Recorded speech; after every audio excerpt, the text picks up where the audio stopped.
Oh, good evening, everybody. How's it going?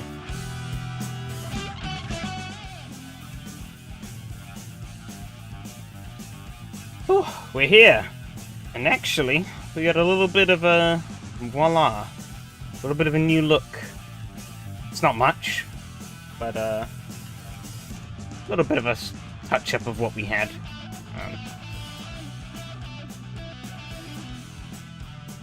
Just trying things out, really.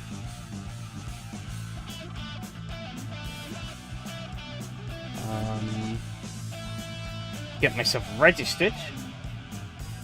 But my computer has decided that it wants to not do anything at the moment, so that's fun.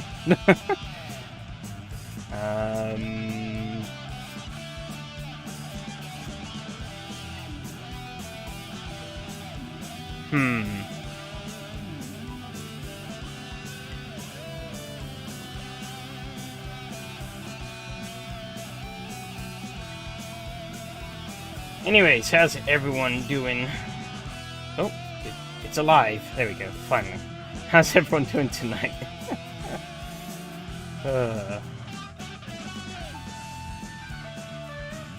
Alright, it's on. Me, Ari, and Phil are all signed up.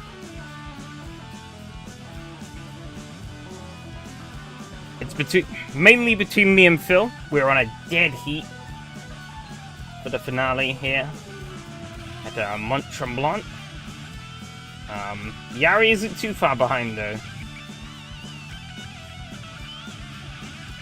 so we can't die.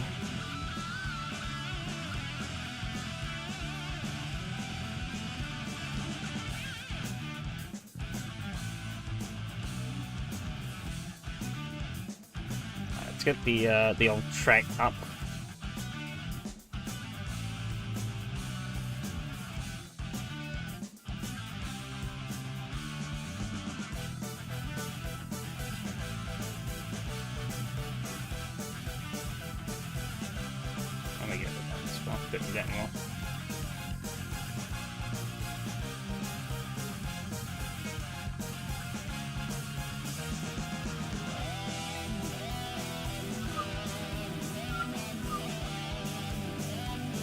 What were we at last week? I forget. Summit Point, that's it. I'm very smart. And we're at Mont Tremblant. Sweet. Cool. See what we can do here.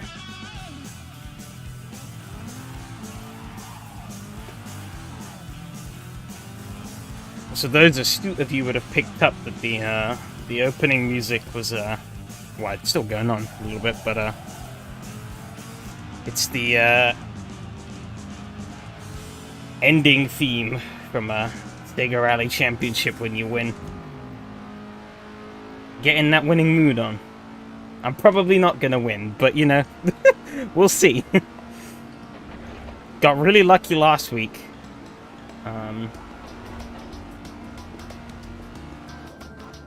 To have that race swing back in my favor. This one's going to be a tough finale, but the car should hopefully all be quite balanced. Fingers crossed. I can't say for sure, but it is where I devised the numbers that we've been using for BOP all season, so I'd hope so.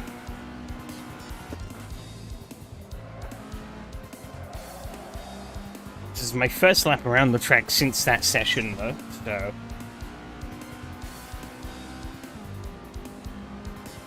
And back then I only ran with a pretty minimal setup on each of the three cars, just to kind of... some of the rough changes that we would have done to the cars anyways. Like changing the gearing and, trimming off some of the downforce and stuff. But they're only very light. That's why I didn't actually have a setup already for this.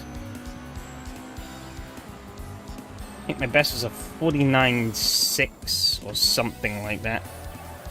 So hopefully I can go a bit faster than that. Let's see what this first lap's gonna be. 50.8, okay.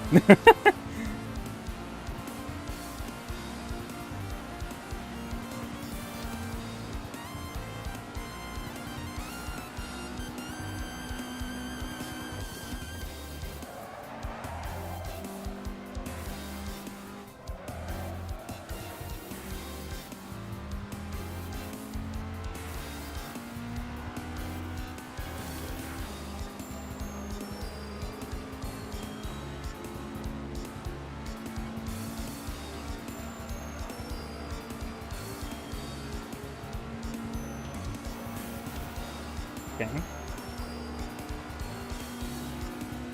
Oh shit, actually wait, I haven't actually put the ballast on. Should do that.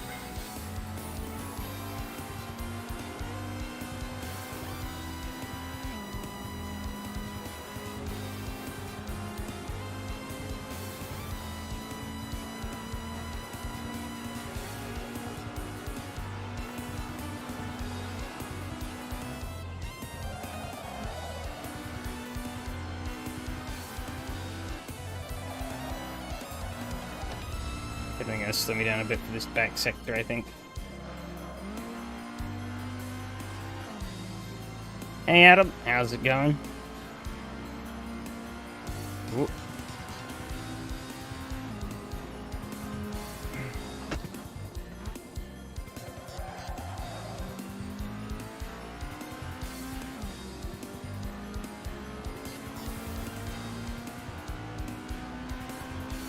Open tracks. Fair enough.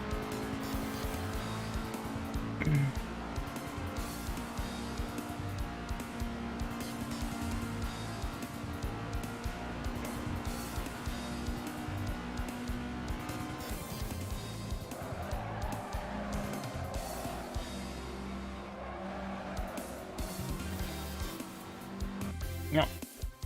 I'm gonna make a little bit of a gamble here, actually. And, where is it? Underneath pre. I'm gonna take a gander at this setup. Extend the final gear ratio out a little bit. Maybe add a few more liters in. I'm off the... You know, we'll keep the rear end for now. And we'll see how this goes.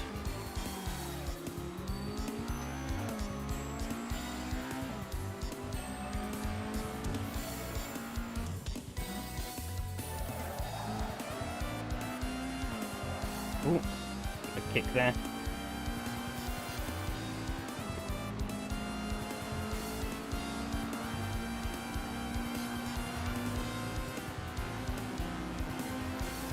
Okay, I definitely want a longer fight, or longer fourth gear.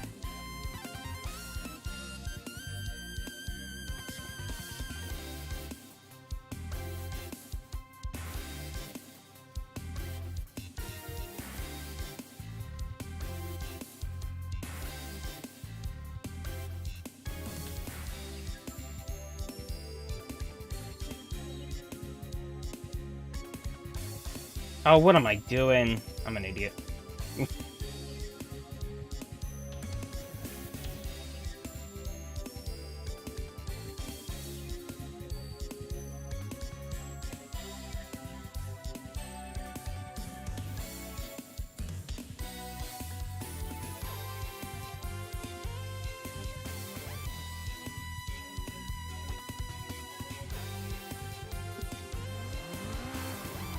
I have, well,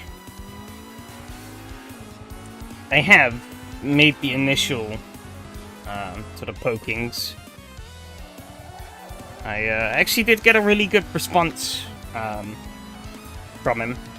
I'm not gonna go into like too much details about it, but I got a nice response from him. And then I sort of prodded about being like, you know, I'm willing to sort of give a hand wherever.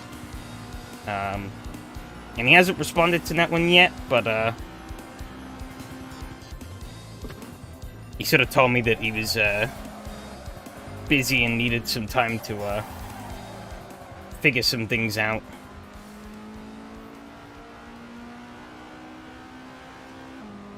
On his sort of initial response. There's a lot more nuance in that, but I'm not gonna bother reading it all out.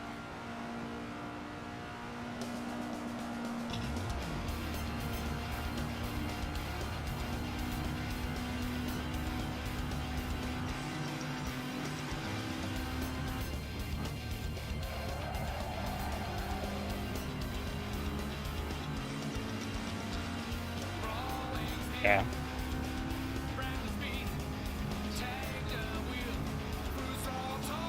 I'll throw out any noteworthy updates as and when they come, but as far as I'm aware, me, Donnie, Plank, Slowbros are going to be business as usual next season.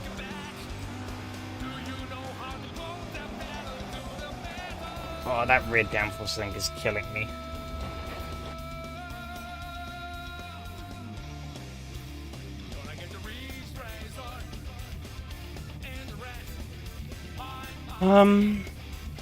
Yeah.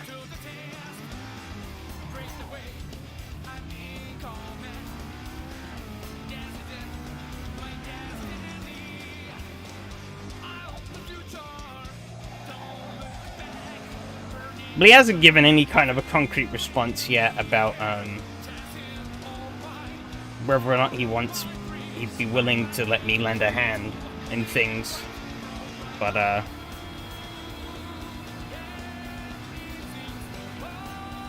yeah, I basically asked him a load of questions about, like, kind of getting his perspective of things. Obviously, I've been on this platform for a while, and I've heard countless times other people's opinions and thoughts on various things. But I'd never gotten his opinion on things, so that was kind of what I wanted to touch base and sort of get out of him.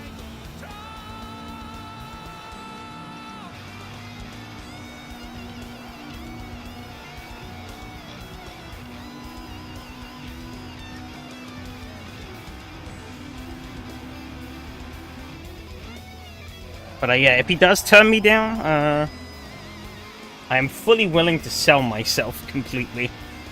Like, be like, I could do everything. No, I can't really, but I mean, I was thinking about it. Hypothetically, if I could be bothered to, I could very much replicate the system. It'd take me a lot of time and a lot of effort, but I could do it, I think.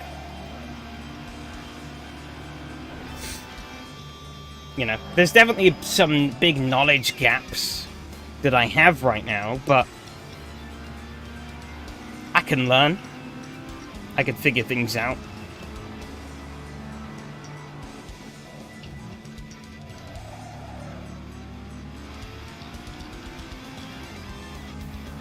But, you know, what's the point of building something different if there's already something that... Ooh, that was a good lap, actually. 49.4. You know, if there's something already there that does exactly what you want it to do, or 90% of what you want it to do.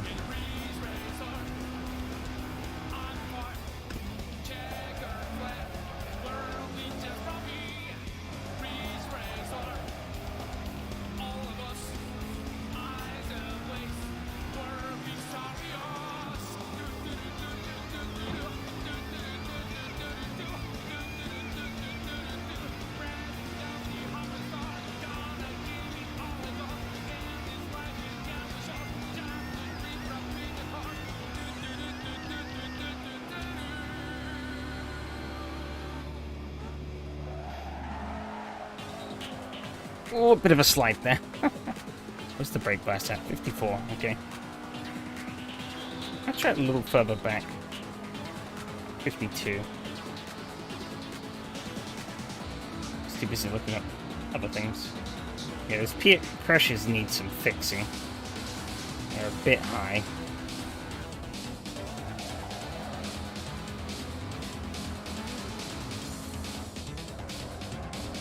What is that? -2 on the left.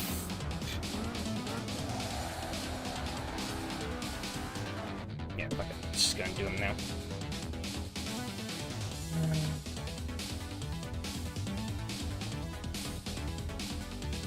-2.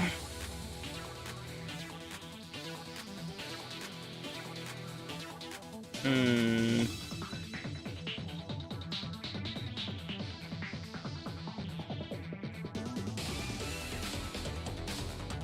think everything else should be pretty fine.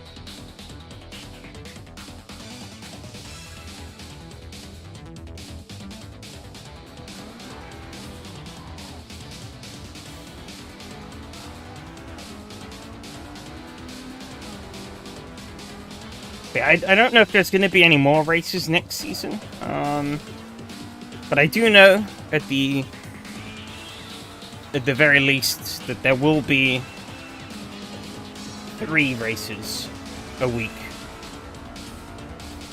Why is this buffer so much? Hopefully it's not me.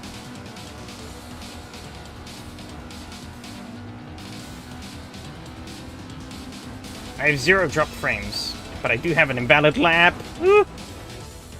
I'm dead.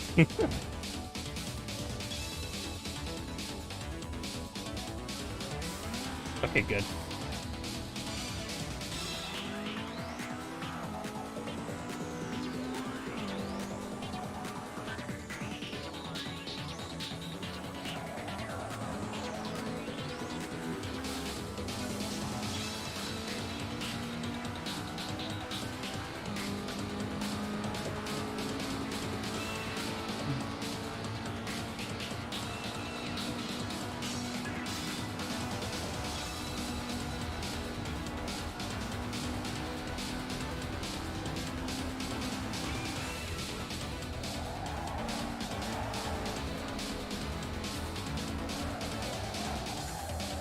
Can't get that. Such a tricky corner, that switchback.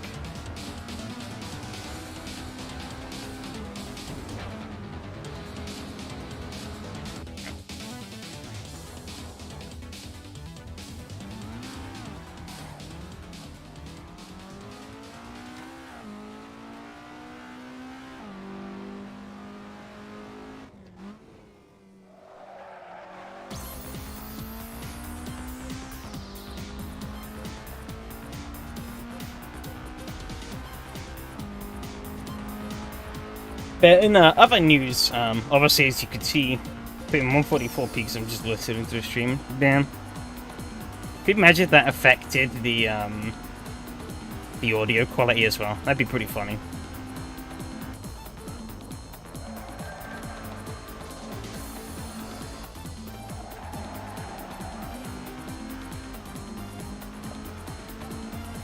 Twitch does that, oh boy.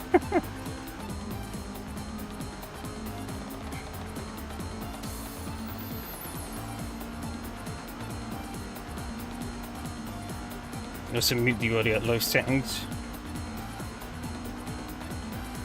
So annoying, damn.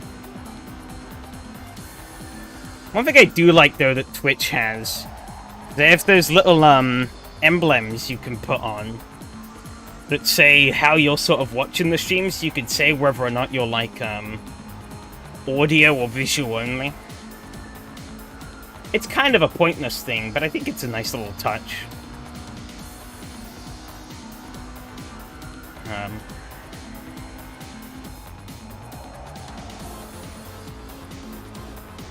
Got a chick saying all the jobs to the lowest setting, oh no.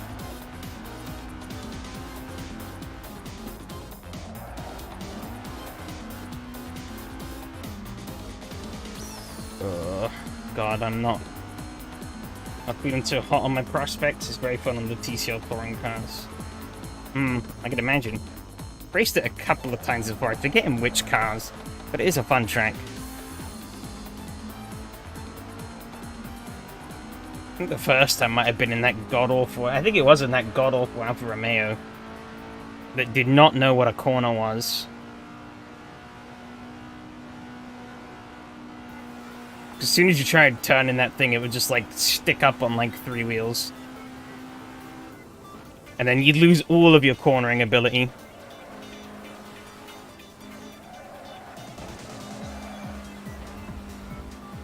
Not a lot of wiggle room to play with. I think it's server time. Team Mercedes bottom out. I don't think they will.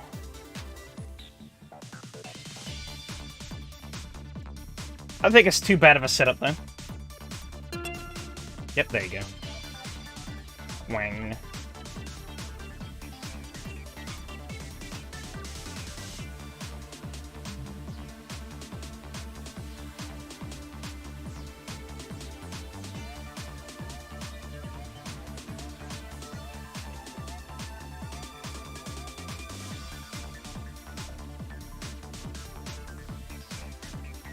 Oh, god damn it, AC.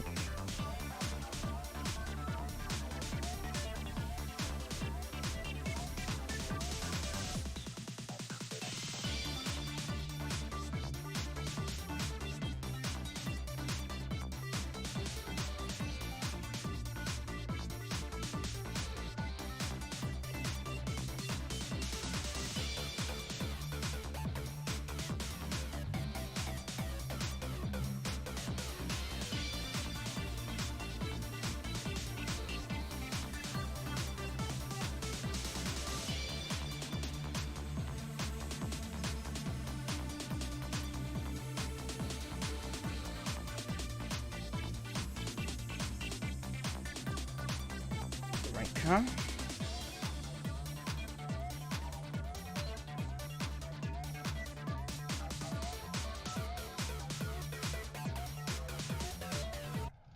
Cool.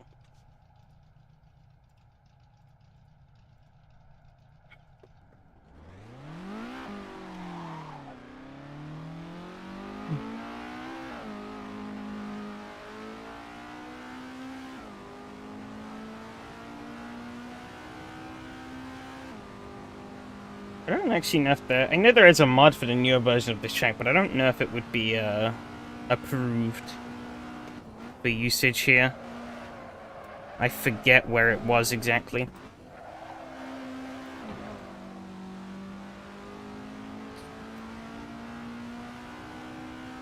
Reboot version? Ah, okay, so no. Yeah.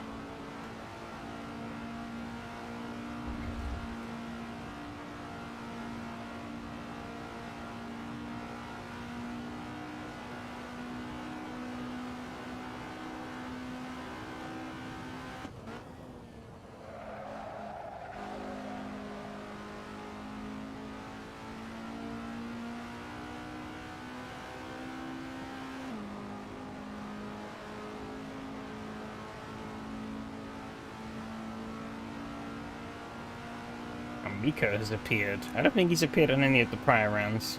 So I guess that means race winners out of the bag. Without question.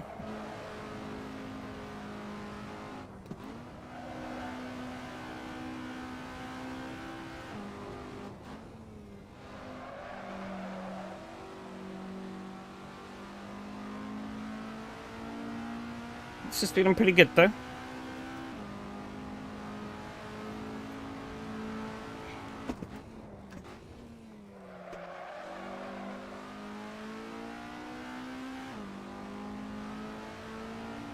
Yeah, I mean, if you haven't seen, I've done some small little tweaks to the sort of I guess presentation of the live stream.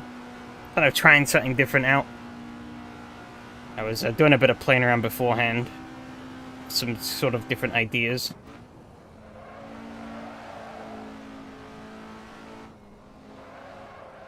Tried to do a bit more of a opaque sort of 49-0. Who no. I tried to do a bit more of like an opaque sort of like bit, but then that would involve me sort of resizing these windows for like the game and stuff, so I'm not obstructing those, and then I ended up with like a huge dead zone, and I was like, oh, this doesn't... I don't really know what to fill this with, so...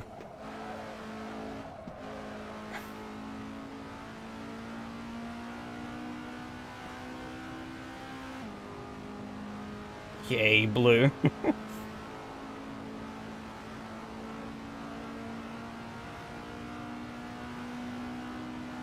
And I literally just put like a random loop for speed replay on and just let it loop. As I just kind of like toyed around with different sort of resizing of things and moving bits around and stuff.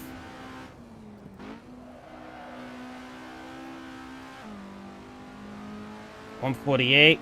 Oh, it's Miko, so not surprised there.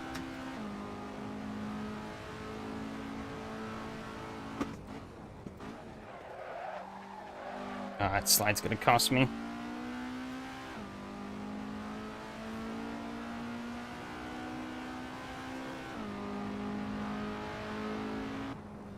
$150.0. Oh, that was a second off of what Phil did. No bueno. No bueno. Actually gonna try dropping that a little bit. And then maybe upping that a little bit. Dropping that a little. And then upping this a little. Maybe. I'm just throwing shit at the wind here.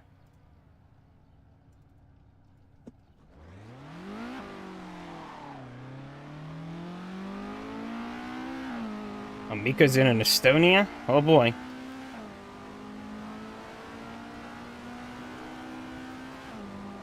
He's not gonna have a fun time at the start of the race then.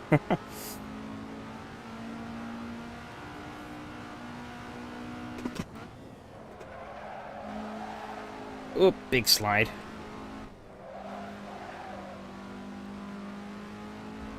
And he's gonna jump out the way.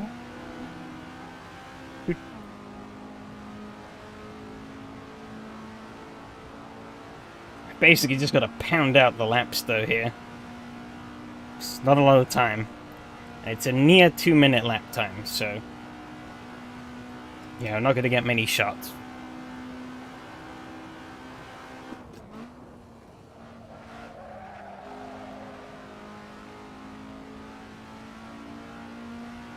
Hoping that these setup changes have done the work that I needed them to.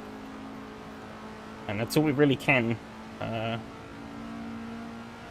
What I can really hope for. Should make slicing down that lap time just that bit easier.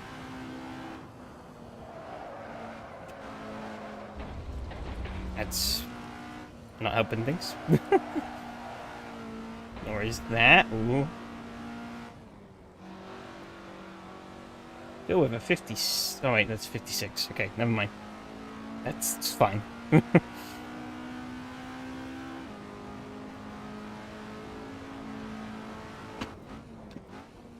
I sort of deluded myself there a little bit.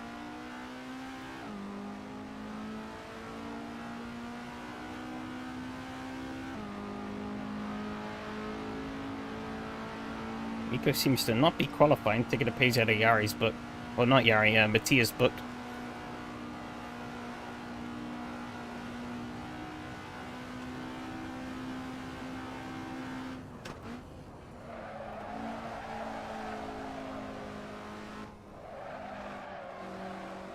Oh, that wasn't great.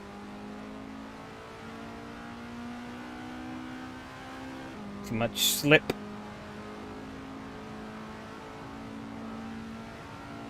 Currently seated 7th as well, which isn't great either.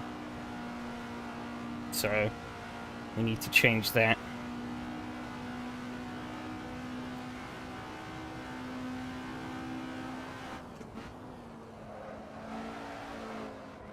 Again, slide. Angle is the best, Kent, that's what we meant. Well, this isn't slip angle, this is just slip.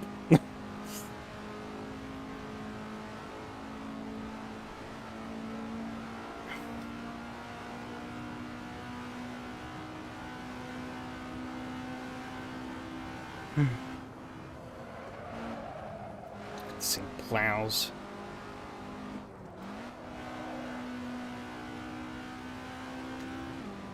$48 from Phil. Oh no. It's a good mark to set.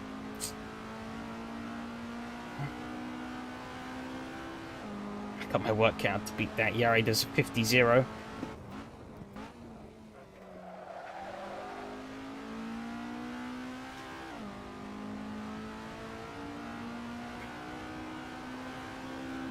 Lap time I felt was pretty rubbish, so we'll see what we get. 51. Enough for third at the moment.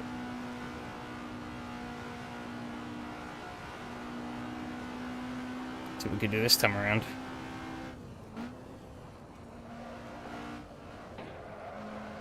Those curbs are deadly. It's giving me an even worse exit out of there. Fucking damn it.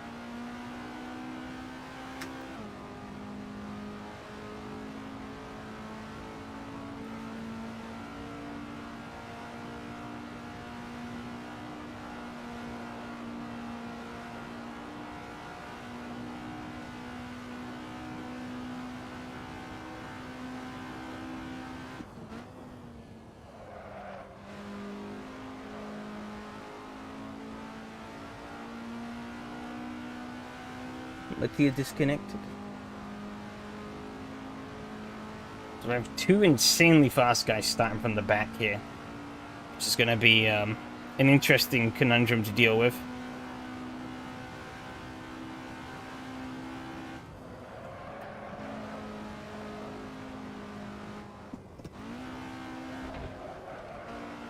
Get over 48.1.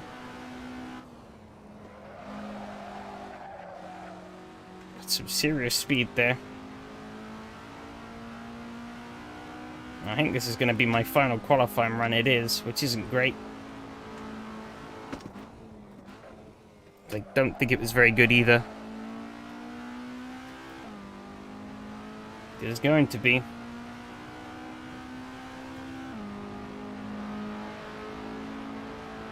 Yeah, it was a slower lap than last time. Ugh. Not good.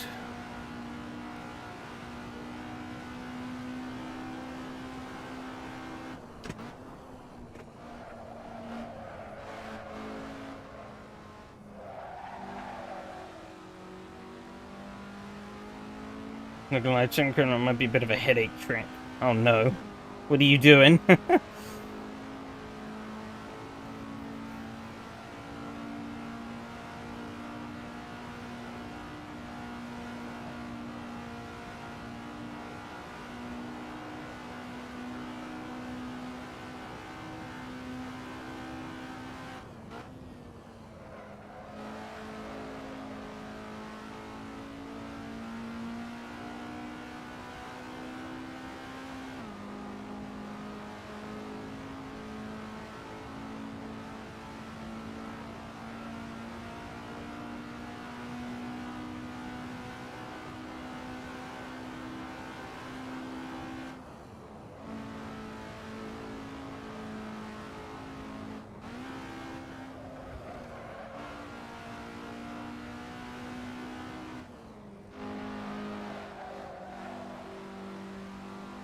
It'd be cool because I'm surprised to come up with a check idea and it's something. Oh boy.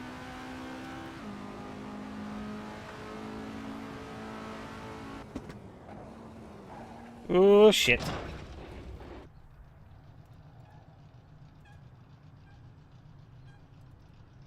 think it's about 18 liters of fuel. We'll put in 19 just to be sure. I'm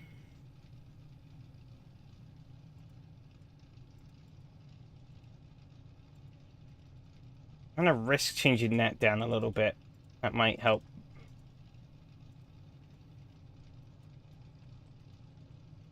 Try to do that in the race. Yeah, I'll try not to. Okay, I should have enough fuel. This should be unique. Fair enough. Alright, just gonna keep things as they are.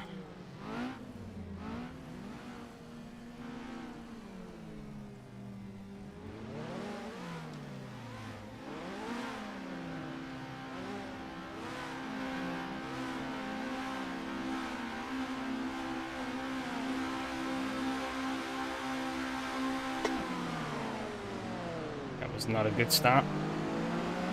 Just luck, I will need it. That thing's coming up my outside, but they are coming very quick. I think it's Hanu. It was. It's pretty much the worst possible start I could have gotten. Okay, this definitely feels a bit more stable though.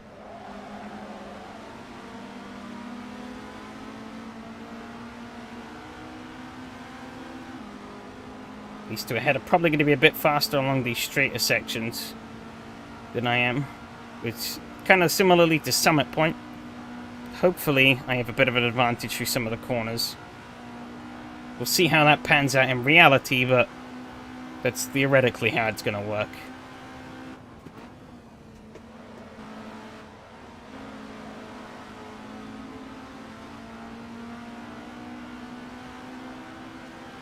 Miko and Mattia are already the 2 cars behind this little group we've got here.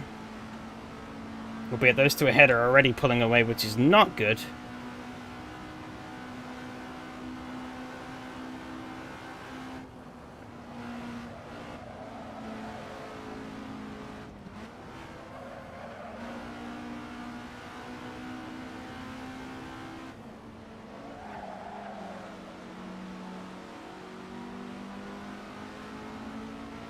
Lucas is catching up, which is also not good.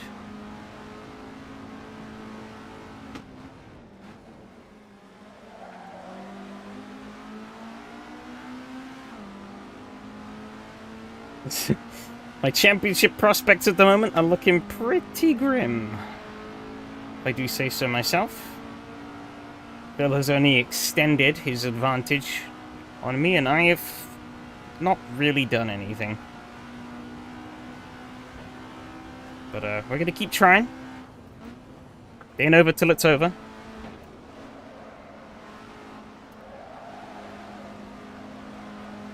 Oh, a big slide there on the exit. However, Lucas is now even closer. Miko closing in as well behind.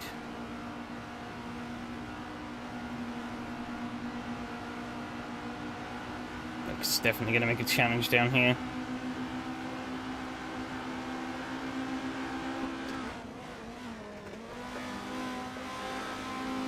Okay, good, good.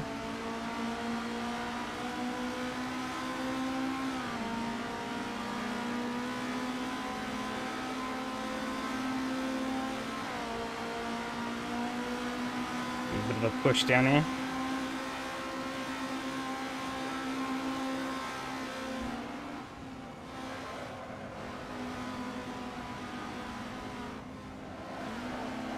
Oh, big slide.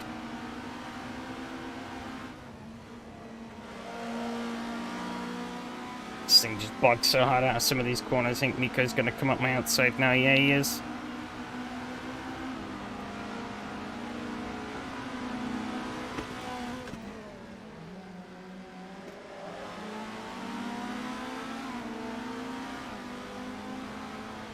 Oh, this is miserable.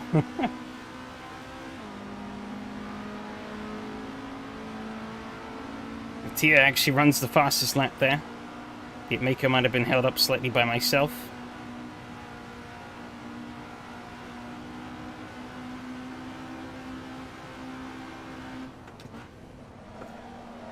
Oh, I get very wide and loose. Oh, those 2 are touching up ahead. Gonna open the door and allow me through. Victor and Lucas. Tia's gonna keep storming on through there. He's gonna jump past me, I think, here. Not a great spot to do it. He's gonna tuck back in behind, but that could have cost me time there. Wasn't quite sure what he was gonna be doing.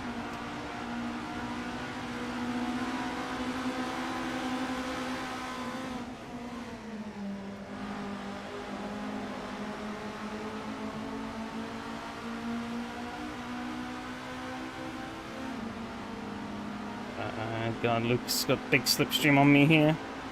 He's going to give me the push back. A bit of payback for last time. I think I broke it away a little bit though after that nudge.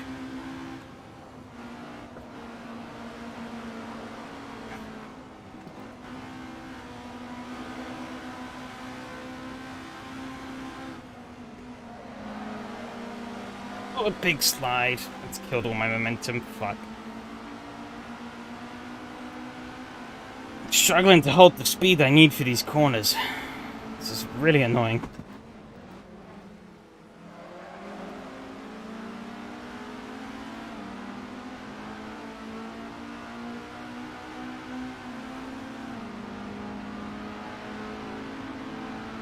.49.7.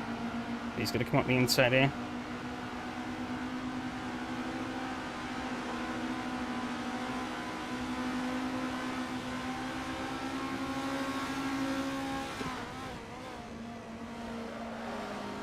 Basically, the only thing I can rely on now, I think, is still running into some kind of trouble. I just don't have the talent to get the speed out of the car here.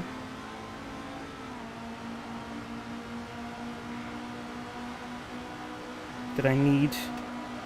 But it doesn't help that I've been kind of swamped in some small battles here and there.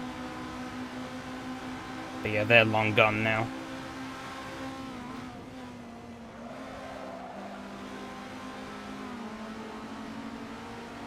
I'm second to last. How about that?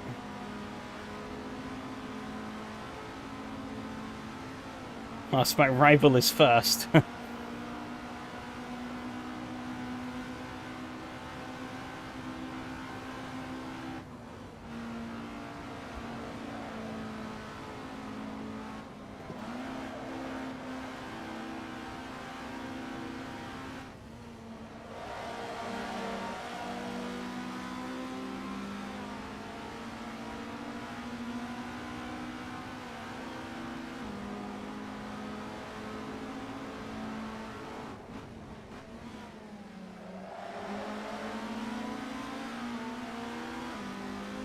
Go to the 47. Jesus Christ.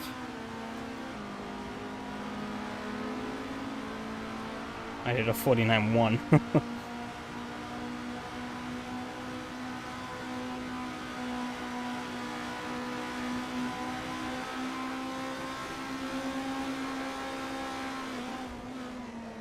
I put slightly on the dirt there. That threw me off a bit.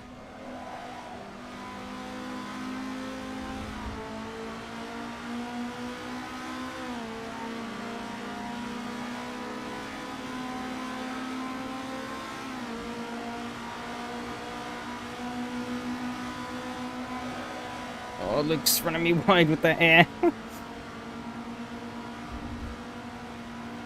God damn it.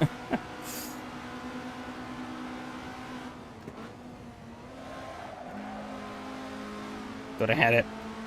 The dirty air got me. Oh, bit of dirt there, it didn't help.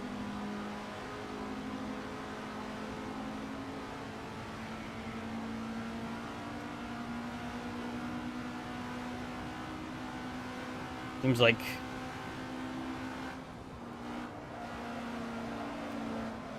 those two have caught up to Yari. Miko's already past him.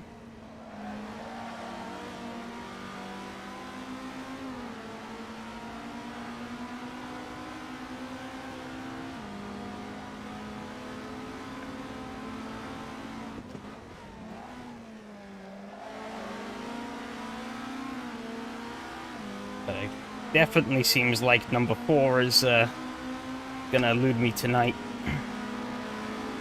Seems like Phil's race to lose at the moment.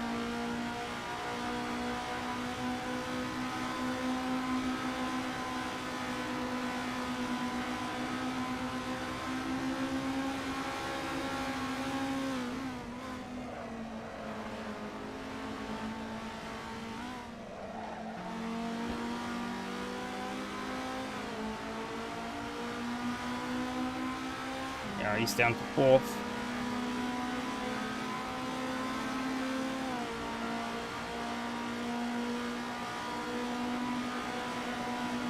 It's a hard corner to follow through. It's very aero dependent.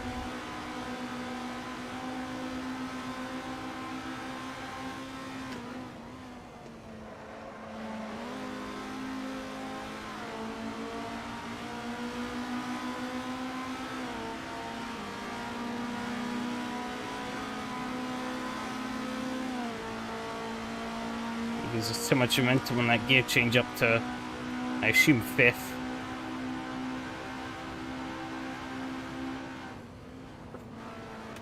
And if he's still there, nope, he's backed out.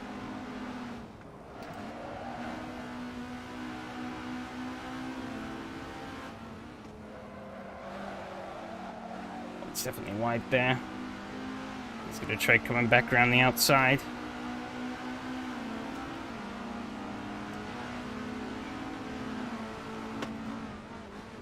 chat window is kind of obscuring where his arrow is.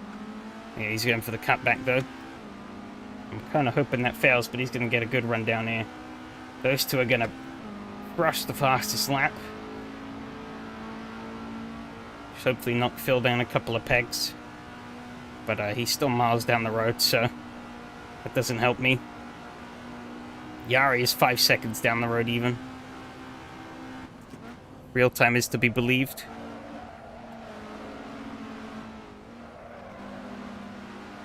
Lucas is bowled there.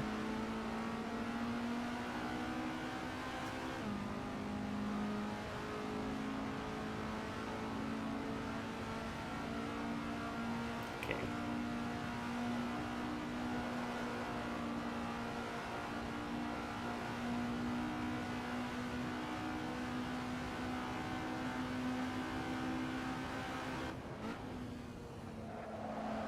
Hanu disconnected. Unfortunate.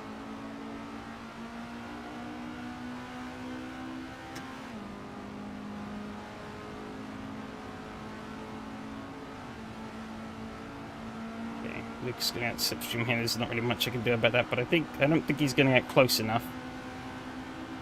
He's going to get close, but not close enough. Yep, that's right.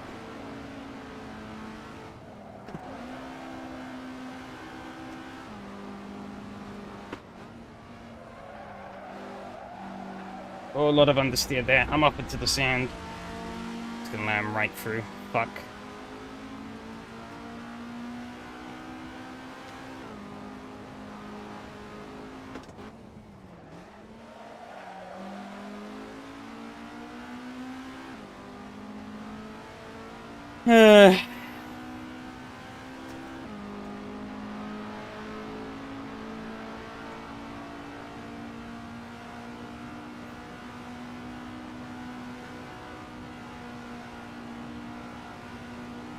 Yeah. Bit of a disappointing end to a really fun championship. Oh, God.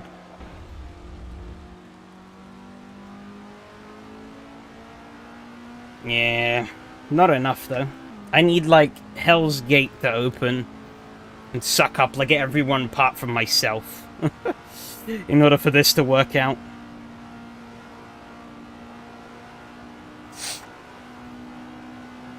I just can't match their speed consistently enough.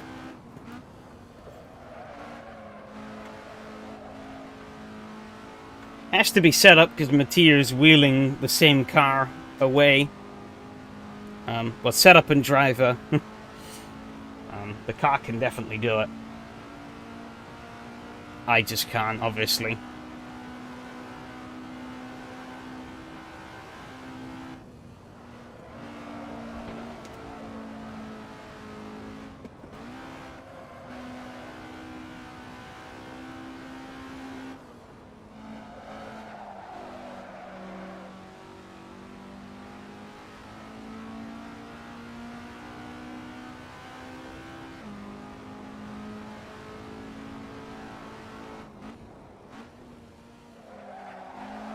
Give it 46.8, holy shit. Have I binned it yet? Not really.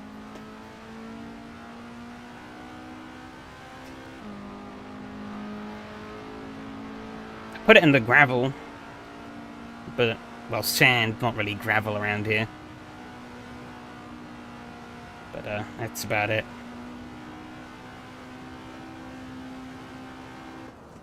Self-doubting? No, I'm just stating facts.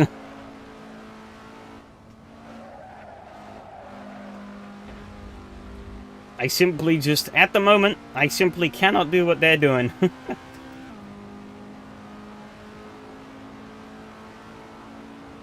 I don't think I've got the setup right, and my skill isn't quite up there. So, it is what it is.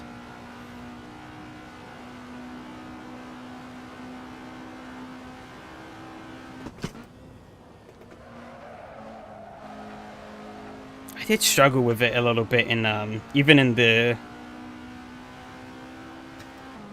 sort of, in the BOP testing.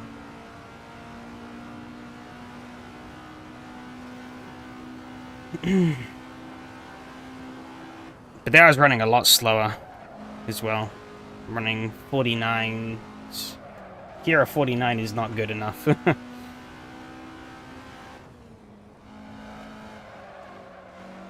And they're running 48s and 47s.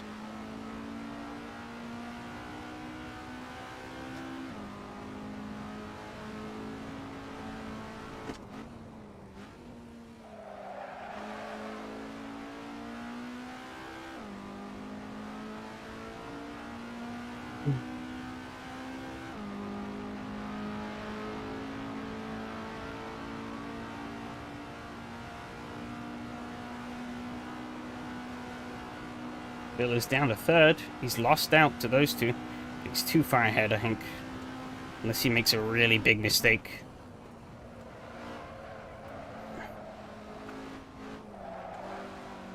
And I don't. I just can't get any sort of speed through that. Or confidence through that sort of sneaky turn.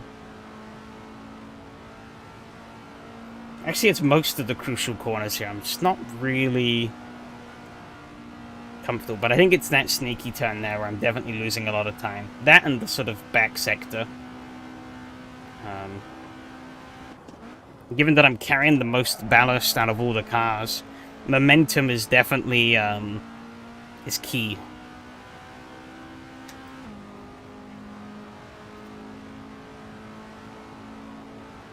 Because I've sort of with that extra weight, it kind of slows the car down a bit. In terms of its sort of acceleration, obviously. So I can't afford to mess up corner, or I'm punished more than the RAF and the Estonia for messing up corners. Unless it's a hairpin, then the Estonia just dies. Because its first gear is about 1,000,000 miles long.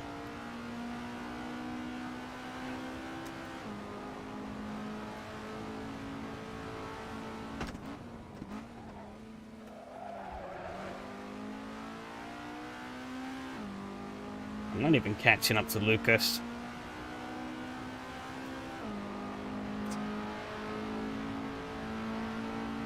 That was 49.0.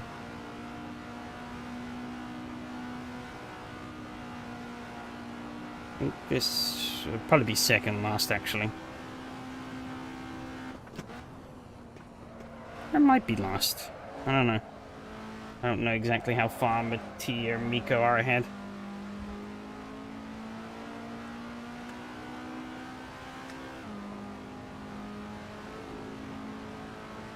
I think I would have preferred the newer version of this track. But obviously it's not approved. Because these little, like, rib curbs or whatever, they are a real fucker.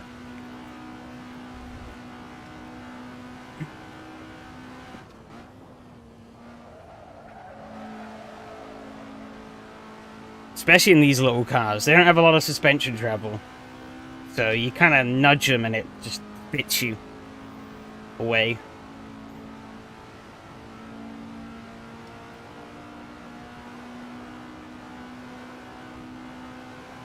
Okay, I think we are going to go into another lap, actually.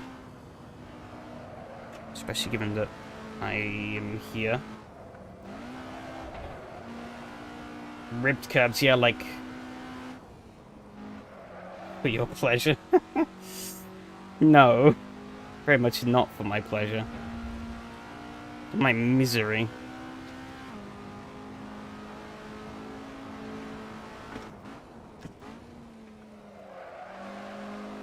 Yeah, one more lap.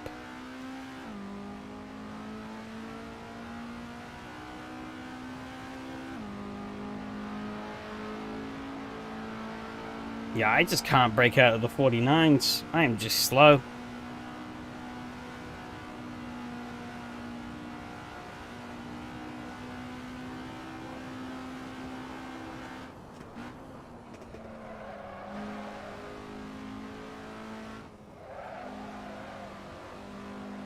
Oh.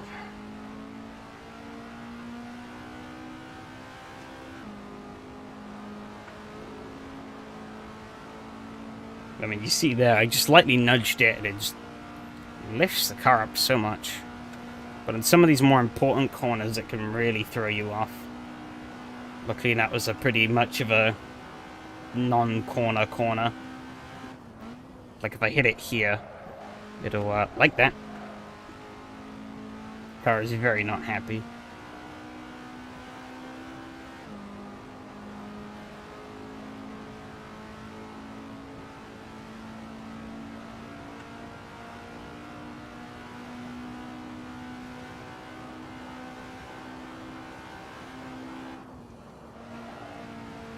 Oh. Oh, shit. Come on.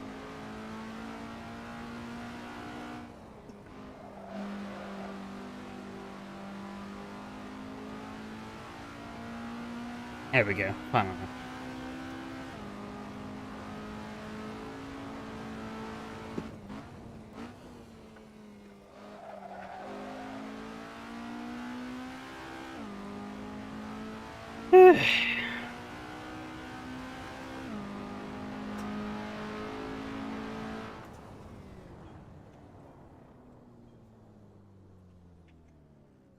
I can't spell.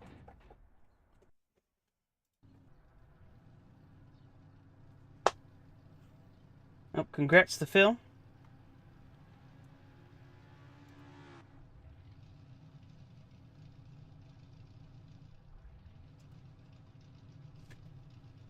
He did it. I don't know why Mattia was saying no for my... Well, guess it means I can't end this rodeo just yet. Gotta keep going. That back. Gotta keep going to keep the, to get that championship. Ugh.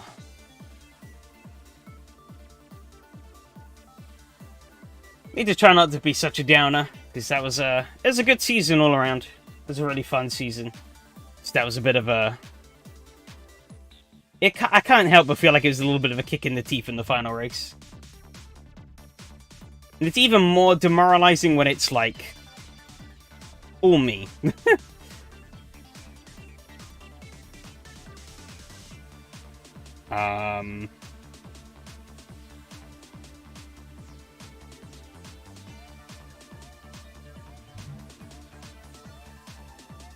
But, yeah.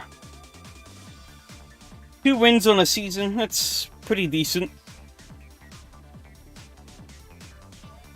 A couple of podiums mixed in. Consistency was definitely my enemy, though, I think. For every race I was good at, I think there was another one that I was shit at. So,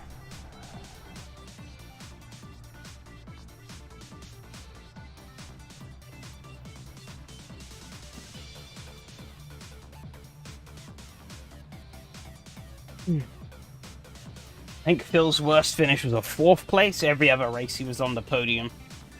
So, some really good consistency. And he only wasn't on the podium in that race because of a last lap incident that was completely out of his control. So, you know.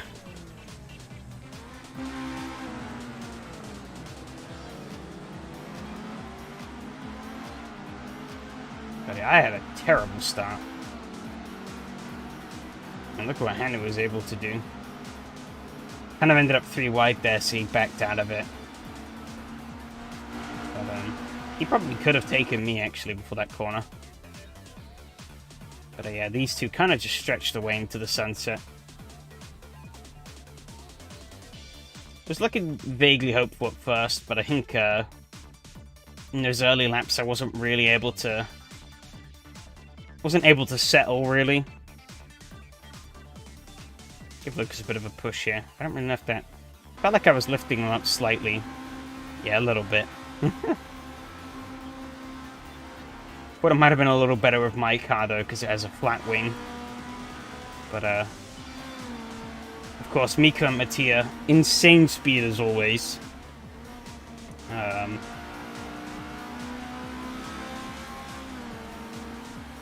Pretty much unstoppable.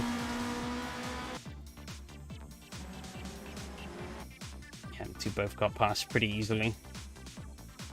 Well, Mattia had a bit more of his work cut out. Because, yeah, had to sort of sandwich his way through.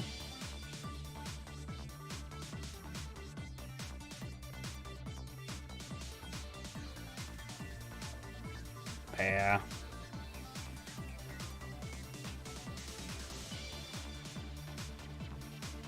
Car and I were just not good enough.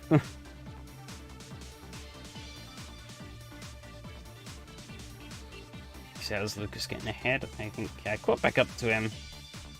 But he sort of figured it out later on. Yeah, because I got back ahead of him.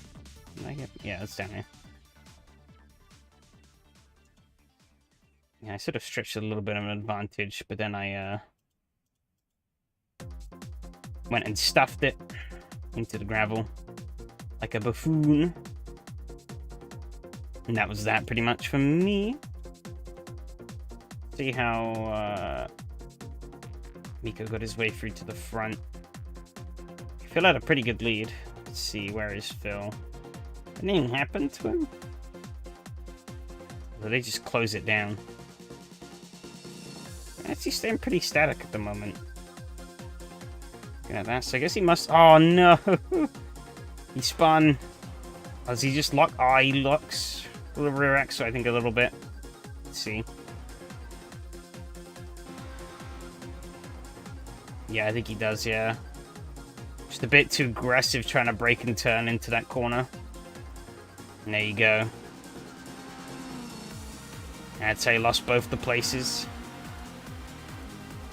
Unlucky. I think he might have been able to have won even, had he not have done that.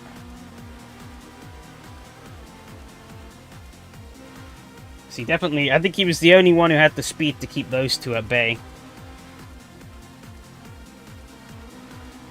And even there, yeah, see, he's keeping up with him. Oh, I think Yari had a bit of a oopsie moment. Let's see, where's Yari? Hey, Yari?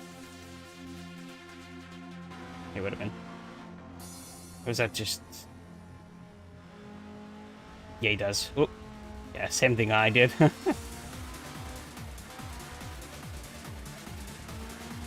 Hey, looks like he's either holding pace or he's slightly catching up. But yeah, these three were just in a league of their own. So, nothing really could have been done there.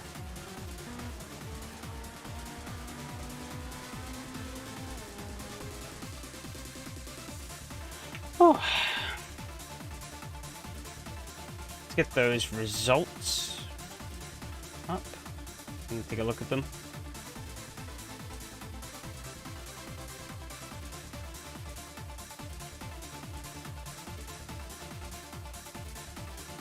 And then give a little sneak peek into next season.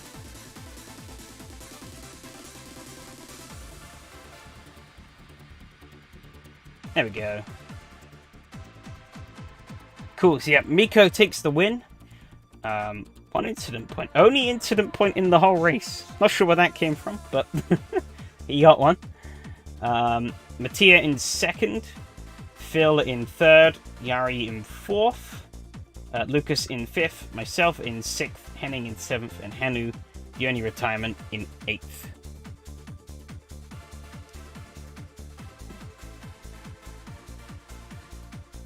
Pace spread was pretty sizey here. 46 for Miko as the fastest lap. Identical laps for Mattia and Phil. That's pretty crazy. 147, 137. Then Lucas on a 48.0. Yari on a 48.4. Myself on a 49.0. Henning on a 49.1. And Hanu on a 59. For a 50.9.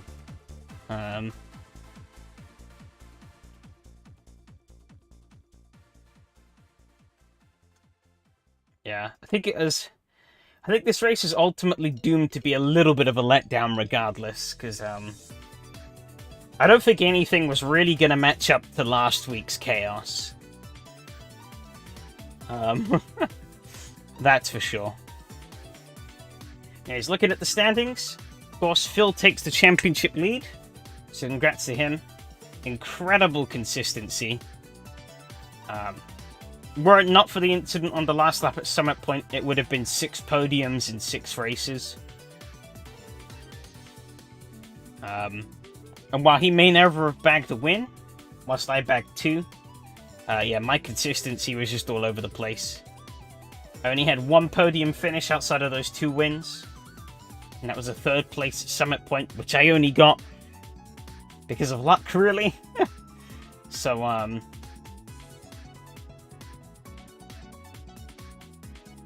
But, yeah. I guess you could tell which of the tracks suited my car, because, I won both Monaco and, the London E-Prix.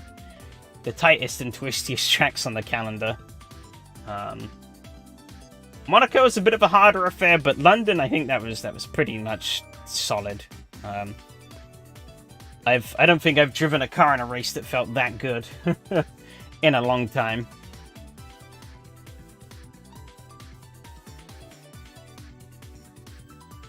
But yeah, Yari closed up a bit to myself, but not enough to overthrow me at the end.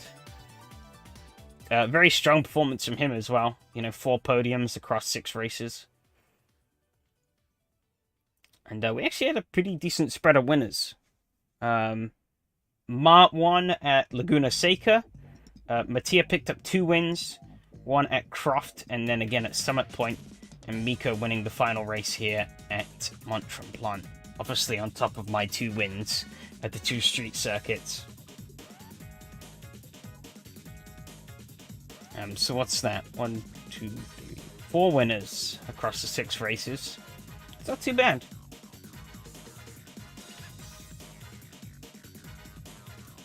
No one had utter domination. But at the end, when nobody dominates, at the end, consistency is the ultimate measure.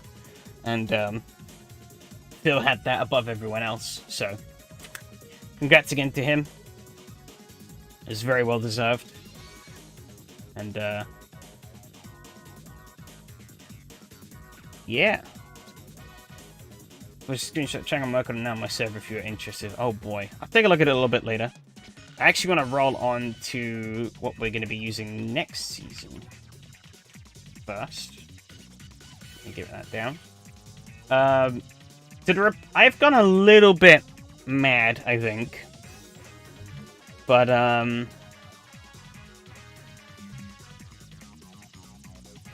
me bring it up.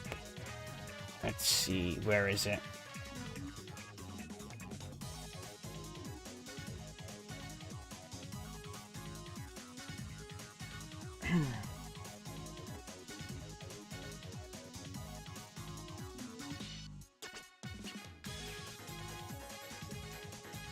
We're actually staying with the same kind of era of cars, same kind of region as well.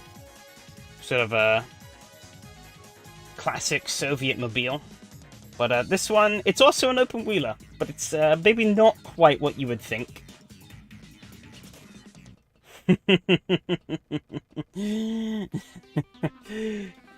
Here we are. Thought this would be a bit of a fun change of pace. I don't even know if I'm going to change the gear ratios for this. We don't have a lot we can do to this thing. We can add a little bit of fuel, we can play around with the brakes, we can change the gear ratios and the tire pressures. But other than that, what you see is what you get. We got 4-speed gearbox on this thing. And some old shoddy tires. But I've kind of had this on the back burner for a while. And I've kind of put it off constantly. But actually, originally the plan was to go... So there's 3 variants of this car. I guess first off to answer... Oh shit. Why this car and not others. This is kind of just the most fun go-kart mod I found for AT that would be approved. The other ones are kind of bland and boring. I don't really have much fun driving them. The thing is a bit mad, which I do like. Quite loud, though. I might play around my audio settings a little bit. I'm not fully decided on the track roster yet, but it's going to be a mixture of tracks. There's going to be a couple of proper go-karty style tracks. There's going to be some short layouts of other tracks. There's going to be definitely a couple of wildcards thrown in to spice things up. But yeah, this car has 3 variants. We're going to be running the middle variant. There's A, B, and C. We're running the B variant. C is the fastest. C was maybe a little too fast. It's like FIA level, but it's like a 6-speed shifter car with slicks and stuff, and it was a bit too fast and twitchy, I felt. It was quite hard to handle at some points, because obviously it's got no suspension, because it's a go-kart. So, yeah, it was quite violent on some of the bumps. The Class A was a little bit too slow, I felt. So this is kind of the middle ground, the ideal middle ground of speed and controllability. It's quite tame, doesn't have the most grip, so it will still slide around a bit, but it's not quite as darty and twitchy as the big one. But we have enough adjustment in the gear ratio to pull some decent speed out of it still. Which I have not set up correctly here, because you see I'm topping out before I get into this sector.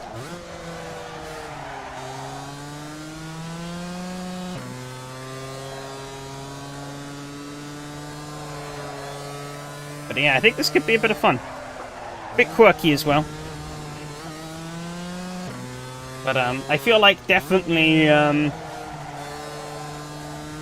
mantra I've tried to stick to over time is that, like, you know, you can go basically anywhere to get, like, your bog standard combos. Your MX-5 Cups, your GD3s, and stuff like that. So I always try and add a bit of a...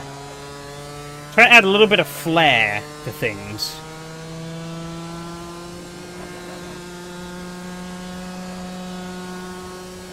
Make it a little bit different from the norm. And I don't think I've ever seen anyone race these cars, so why not? Let's be the first.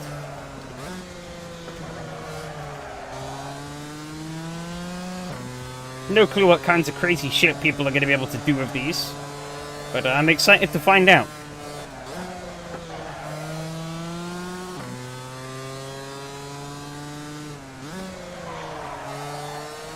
I have been doing a little bit of testing though around some different tracks, because obviously this is because it's a bit of a special car.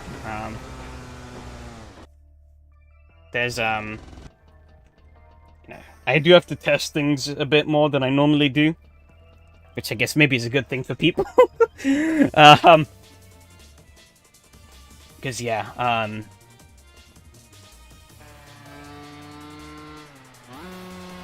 I want to pick tracks that are going to be fun and suitable for this thing. You know, where we're not going to be sort of just like sitting at top speed for like 3 minutes. So final race at Nords is unlikely, because the Dottinger Hoa would probably be incredibly boring. Actually, a lot of the track would probably be incredibly boring, because I don't think this thing can really hit the speeds you'd want it to make it enjoyable around Nords. I might give it a test run though.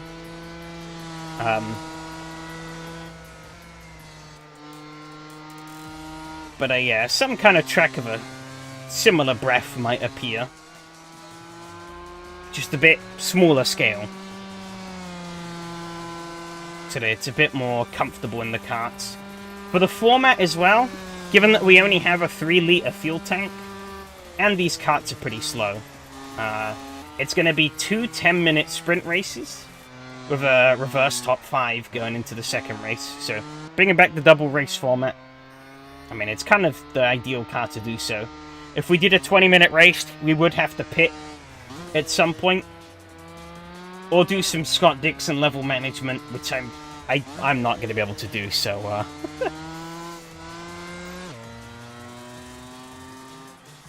because I think, yeah, the most I've seen around these tracks for a max fuel tank was about 15 minutes. So that's about 5 minutes worth of fuel save. Some tracks is even less. Doing about 12.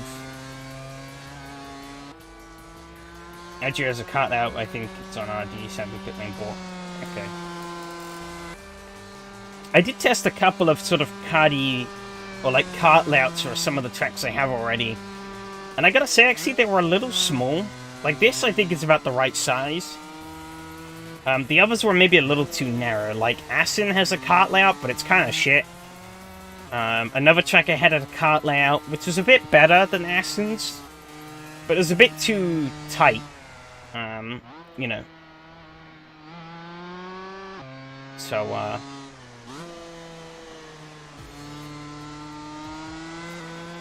but I will see. I'm yet to fully decide on the final roster. But I'll hopefully sit down at some point and get all the details figured out. I think it's going to be a lot of fun, though. I'll, of course, make a post on my Discord server with all the stuff once I've confirmed it.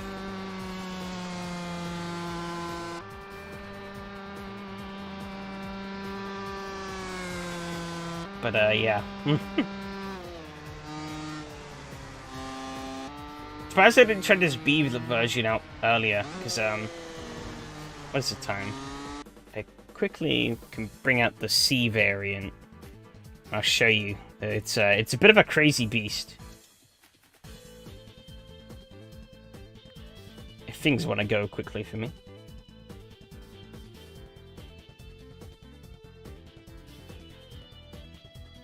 Okay.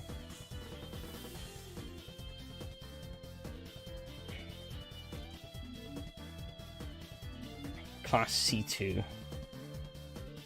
Ah, don't do this to me now.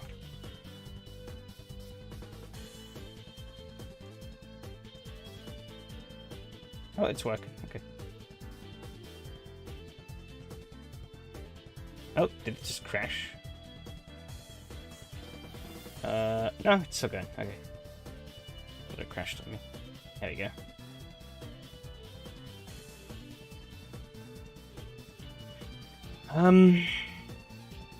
Yeah, so we're gonna want way more gear ratio on this thing.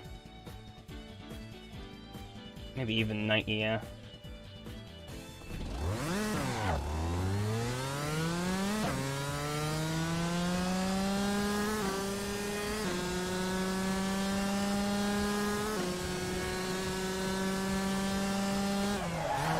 You can already see it's a bit more lively.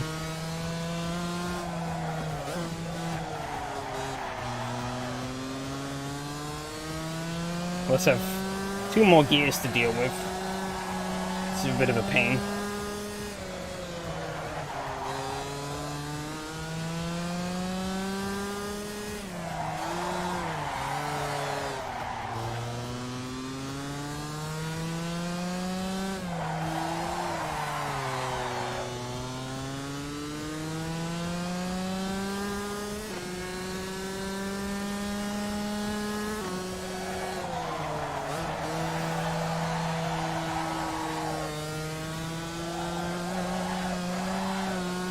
Yeah, you can see it's a lot more lively.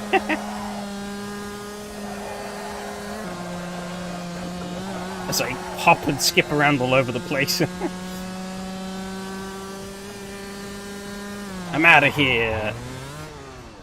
I'm not.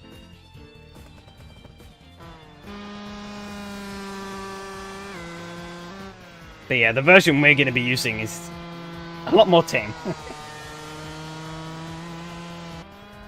You can see it just twitching and snapping around all over the place.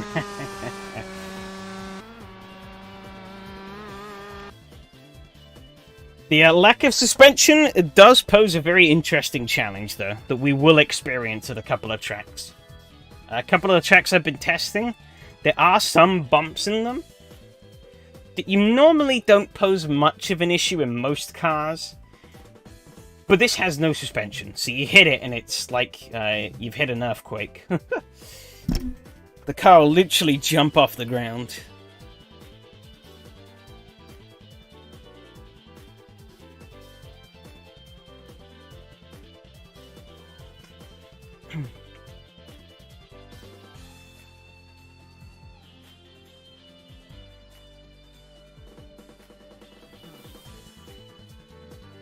Anyways, it is time for the race that I totally practiced for. What track is it? Oh, it's Grindelwald. Uh-oh.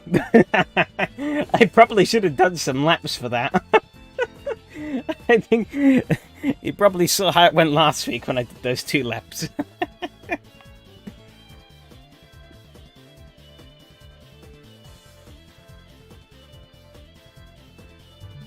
Oh dear.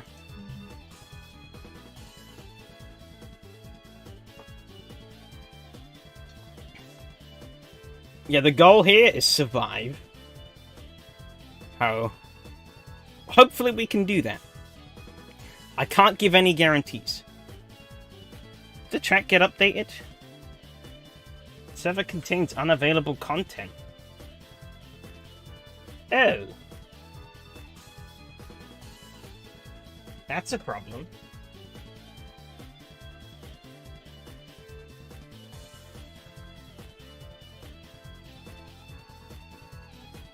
Track has been updated. Okay, well, emergency track re-download.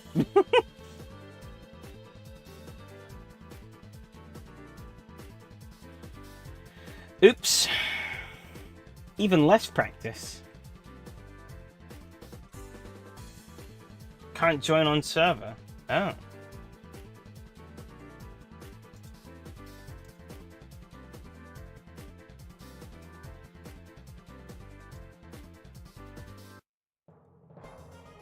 CSP crash. Huh.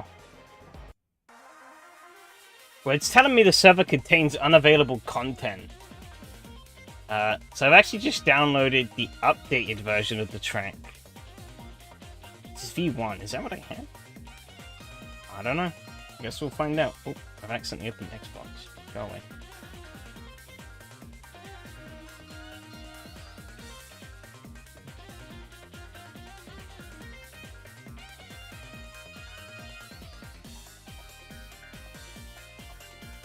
I'll put this update in and see if that works.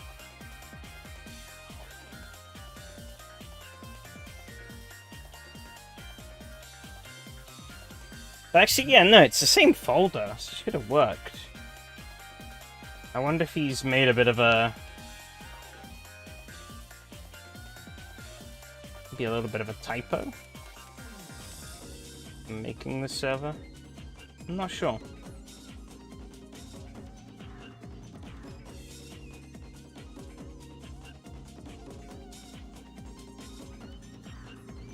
Ruh-roh.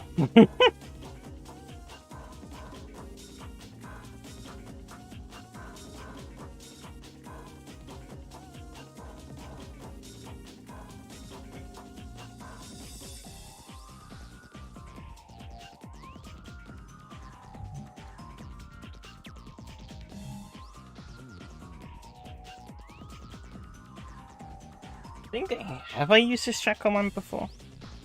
I think I have.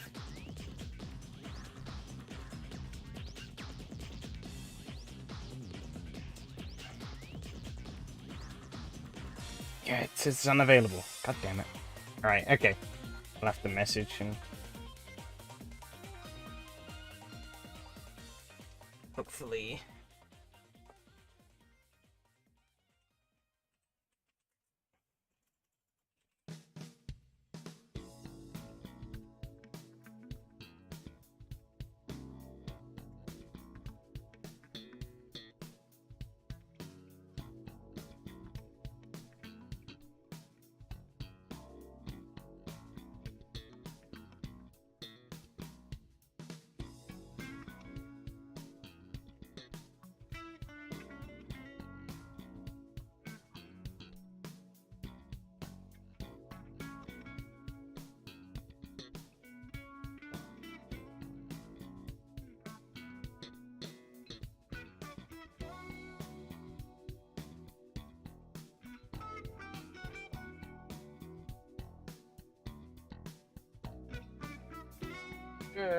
dear.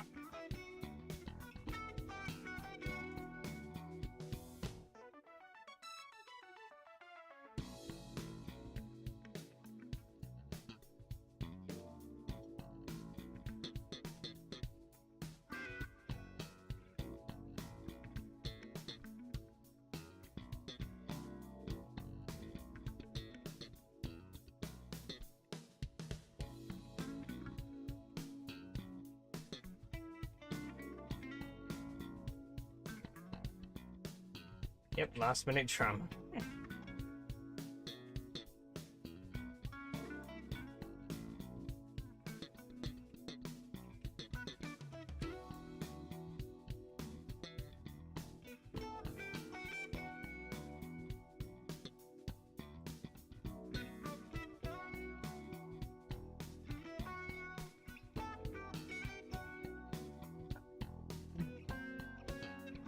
Yeah, that wasn't what I was looking for.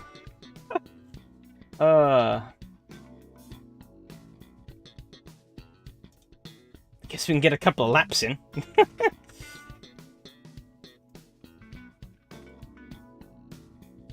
God damn it. Not my night tonight, is it?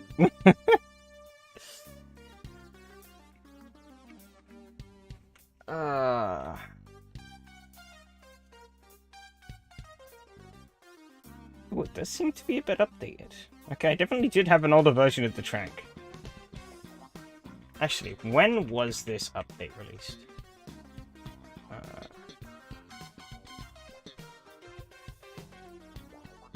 Project Grindelwald. Updates 5. Okay, last update was in November. Okay. So yeah, SRS would definitely be running the newest version of the track, if any. That's a pain. But I definitely did have an updated version of the track, so it's good, because I now have the latest version. I'm going to take a peek. Try 1.75. Yeah, no, SRS should definitely be on the latest version. Because, this season started before November. Just to clarify, this is solo practice. This is not the actual session. As you can see, my setup's open. But at the moment, unfortunately, not a lot we can really do.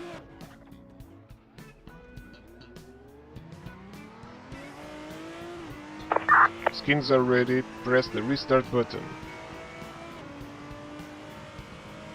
I'm not running CSP at all. It's so what it is, it's nothing to do with CSP. It's the it's to do with the server specifically. Oh god. The server there's been an error somewhere in the server, so it can't find the track for some reason. I don't have access to obviously the server backend or anything, so I can't tell you what the problem is. But I know on without CSP on base AC launcher everything, it tells me that the track is unavailable, or it tells me the content is unavailable, and it highlights the track. Oh, they removed that. Oh, okay. Bit stricter.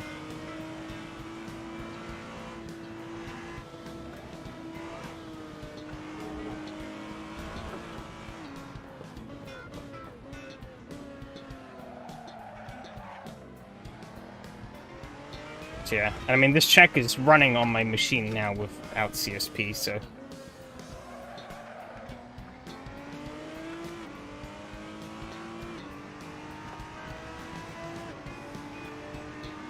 Oh, I've hit the wall.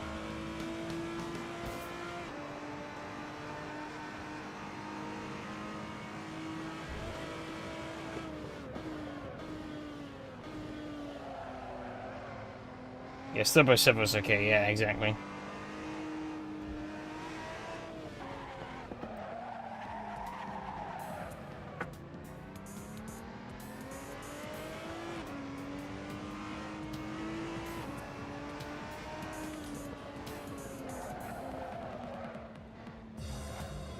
Oh, they removed the curb there, that's interesting. There was a curb there before. It's gone. Move these curbs out here, so I can understand that one though, because people also, you could like straight line it.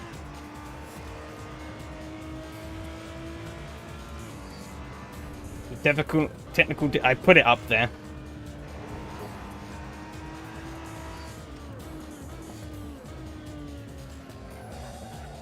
It's the friends we made along the way. Maybe. God damn it though.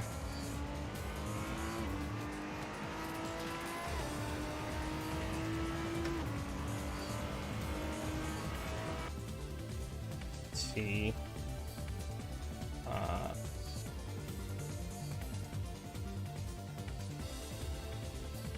This Harry Potter track.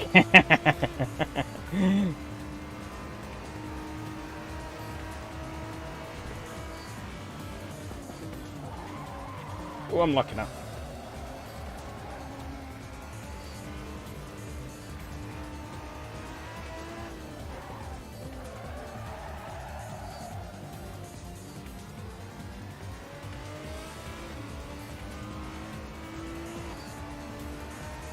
But yeah, apologies, folks. Yeah, there's nothing I can really do about it.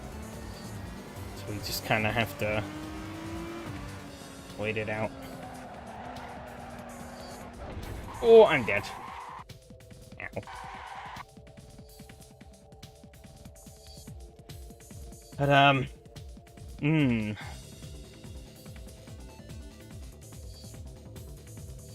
Let's put us in a bit of a conundrum.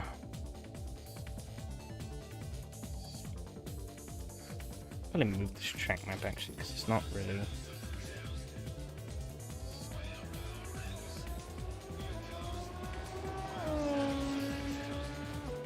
There we go. Now people can see it when I look at replays. Track map's always been there, but it's always been hiding behind the chat window, which maybe wasn't my smartest idea.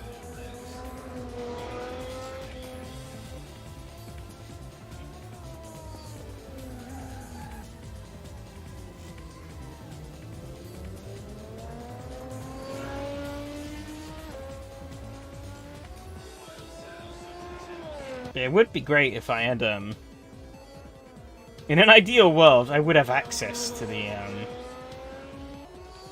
the server, and I could do it myself, but, unfortunately, don't have that luxury. And understandably so. But,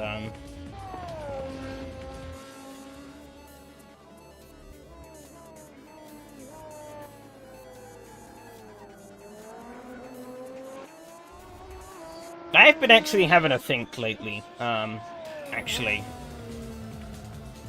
Given the sort of propositions that I've been sort of making, yeah, it's not, but it's not the first nor the last time this has happened, so.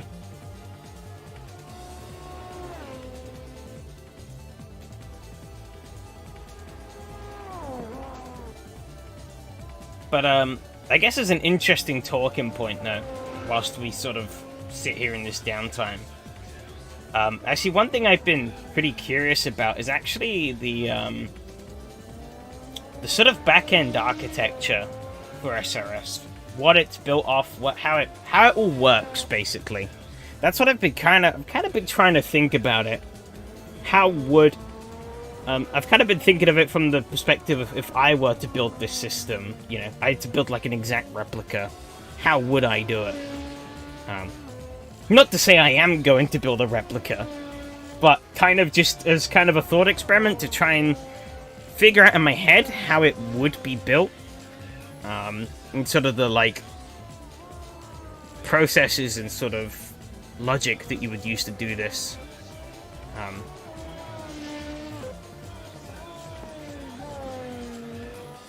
I could think of some ways as to how you would do, how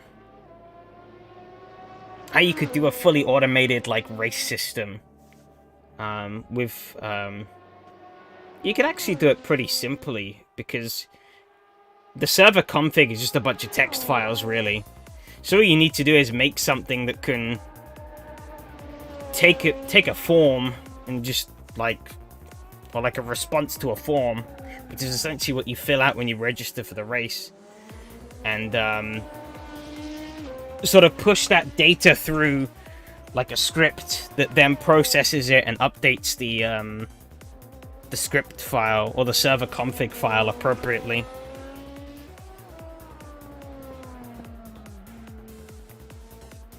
Oh, big whack. On the back a bit. There you go.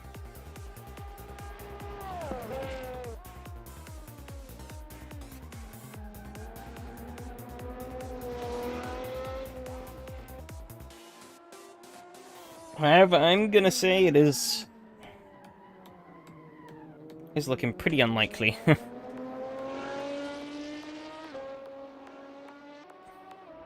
So I guess whilst we're all here, perfect time actually to talk about what we're going to be doing next. Given that I guess the Maserati has been abruptly cut short. Like I posted. God damn it.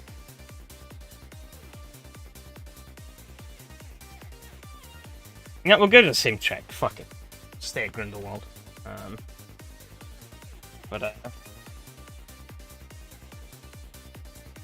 Yeah, the replacement.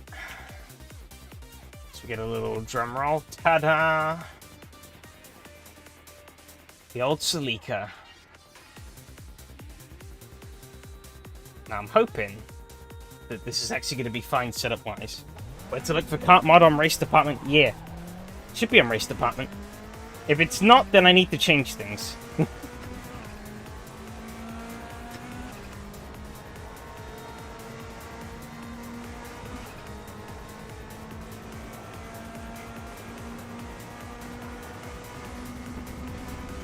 Not seen the mod before. Yeah. It's another one by Uric. Same guy made the Formula Easter cars. It's called the KS76, I believe, the go-kart.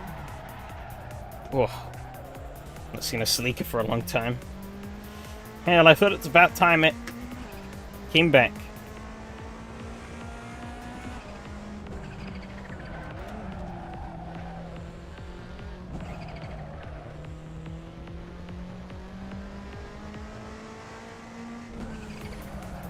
We not have a Maserati next season, no.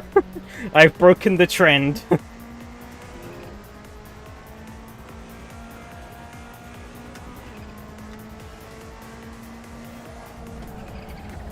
'76 country road intensifiers, god damn it.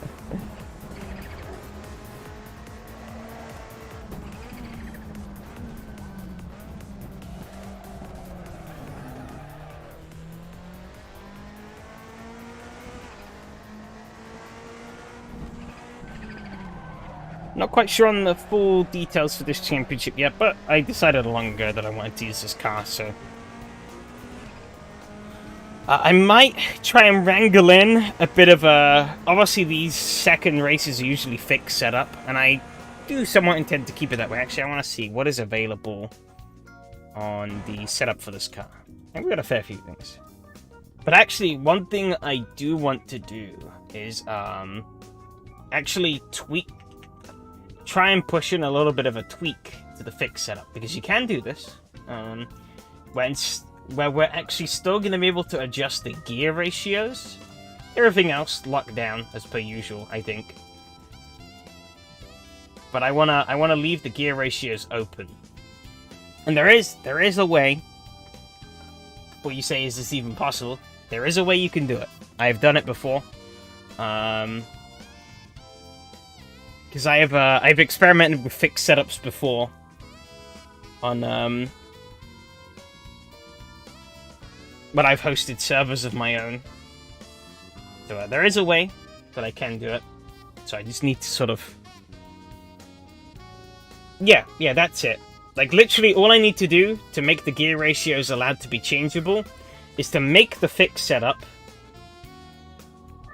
send it to Enrique, make the fixed setup, chop off the gear ratios from the fixed setup, and send it to Enrique. That's it.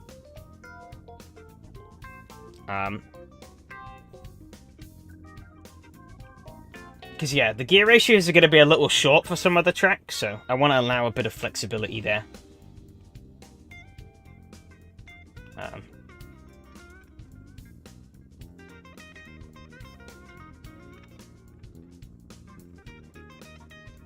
I should.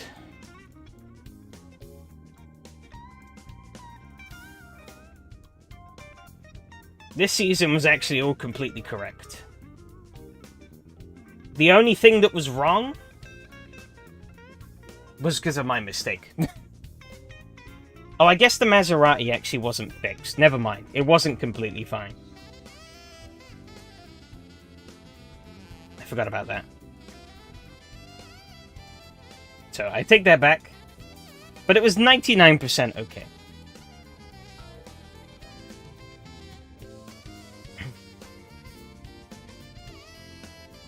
The Maserati being fixed setup wasn't my fault, but we did almost end up with the wrong version of the Norris ring.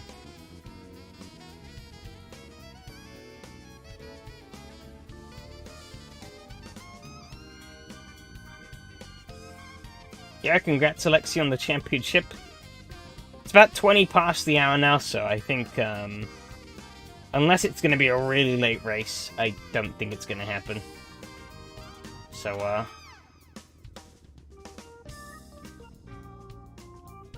yeah, apologies all.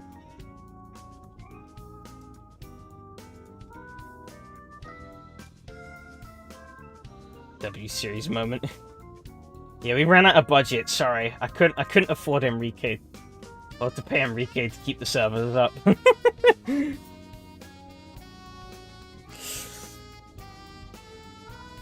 That also means your non-existent prize, Alexi. Yeah, you're not getting it.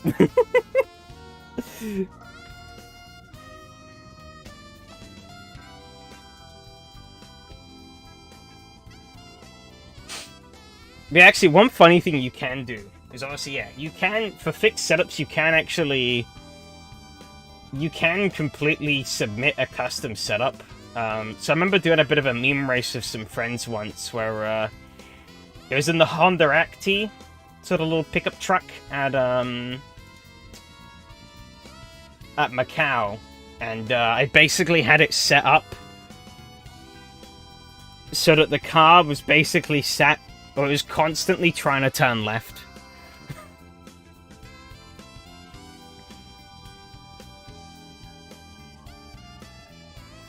And that was the fixed setup. Nobody could change it.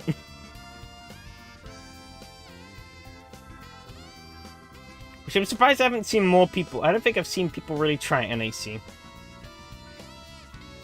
I mean, in general, I think there is a lot of ground that you can cover in online stuff that I really don't think has been covered in AC. Case in point, the two events we did last year. Race of Binners and Bimwood. I don't think I'd seen anyone, at least on AC, do a full Race of Champions replica, besides Race of Champions themselves. They might have done, but one I know for sure I couldn't find was a proper online running of Goodwood. Most people just did offline runs and just picked different cars from different eras, which, you know, is fine and all, but it was kind of not really... That's why I wanted to do kind of the whole Bimwood thing, because it was... Tried to add a bit more meaning to it. They weren't just like random cars from history, they were cars that sort of had some meaning for people. God knows what the fuck I'm gonna do this year. Or even if we're gonna get another one. I wanna do more events like that this year, but yeah, I bought a house, so I've been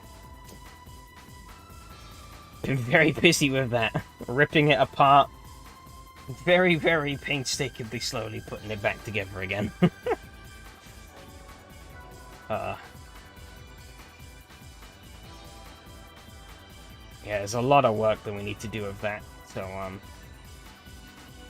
it's kind of consumed me. Well, the start of the year consumed me getting all the paperwork and stuff sorted out, but these past few weeks it's been consuming me just needing to get around there and do work on it.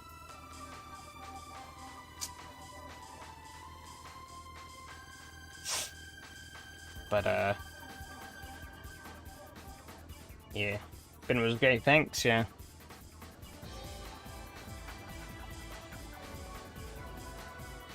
As I said, I definitely do intend to do more.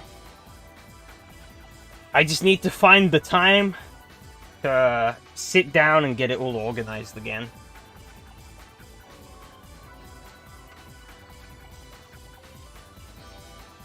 Which is, one of the sad realities of being of life. There's so many cool things you want to do, but you just don't have the time to do them all.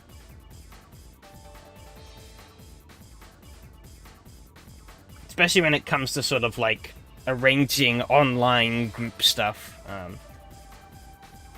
Because then obviously scheduling becomes a lot more important. And sort of planning and arranging.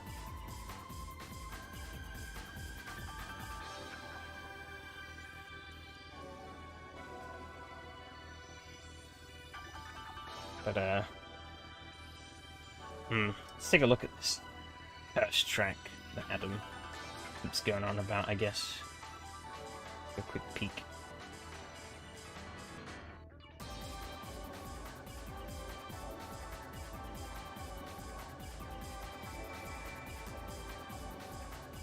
Oh god.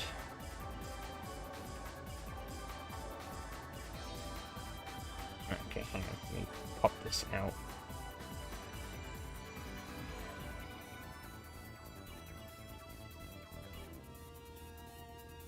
Try and get it snapped into the SRS results window. There we go. Let me bring this up quickly. There you go. So this is the track Adam was talking about earlier. This is supposedly a... He asked his parents for ideas on a track, and this is apparently what they came up with. So, from what he wrote here. So there's a big round turn, I'm guessing that's what this sort of big thing is in the top left-hand corner. Hairpin section similar to one in Monaco, I guess that's what this double hairpin is for. Follow up with an S section, there's the S section following up after it. Big bank turn, an alternative layout to the pit entry into the V shape. Pit exit is similar under the alternative layout. Jesus, this is something, all right. Sounds like it could be quite fun, but it's a bit convoluted, especially this sort of whole triangle stuff. Just watching this last events, ROC events is really interesting to watch. Yeah, actually. The real one. There hasn't been a real ROC this year. Yeah, it's the triangle. Yeah, it hasn't been... Hang on, let me look this up. I gotta know.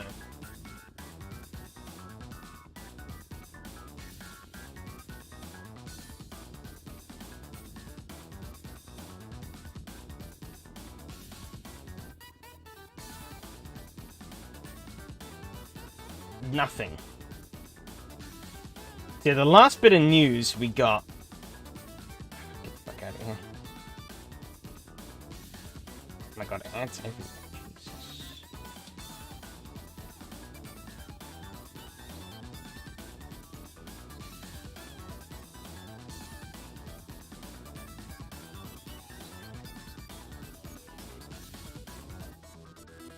I go tell that when you could just have two starting grids next to each other, genius.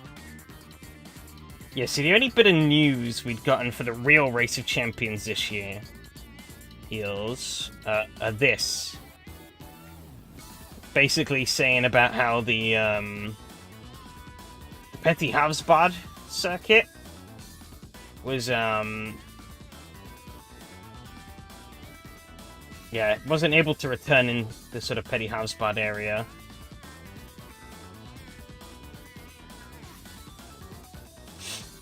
Due to uncertainties about how the area could be used. Not fully descriptive on a lot of things, but they basically said, this was back in September, by the way, of last year. They said that they were gonna arrange something else, but well, we've not heard anything, so...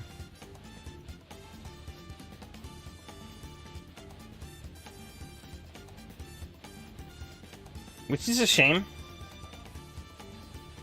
Especially given that it's literally complete radio silence. Like, they've not said a word.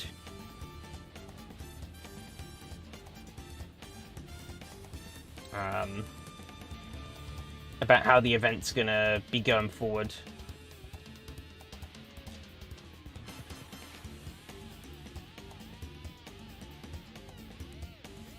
Because, I mean, you know, obviously I did the virtual one, because I like the real one. So it's a little bit of a shame hearing that the real one isn't... It's kind of just in a limbo. It might happen, it might not happen. Let's get out of here, though. Don't want to be in AC anymore.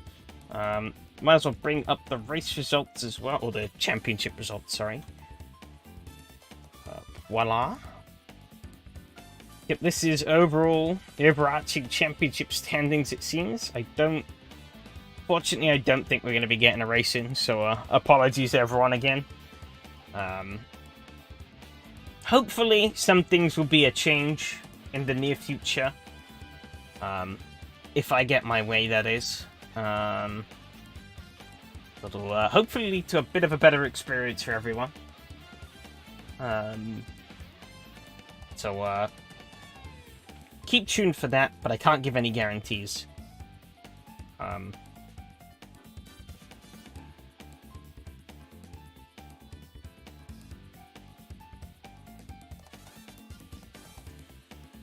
But yeah. Alexi, congrats overall in the championship. 3 wins in a row.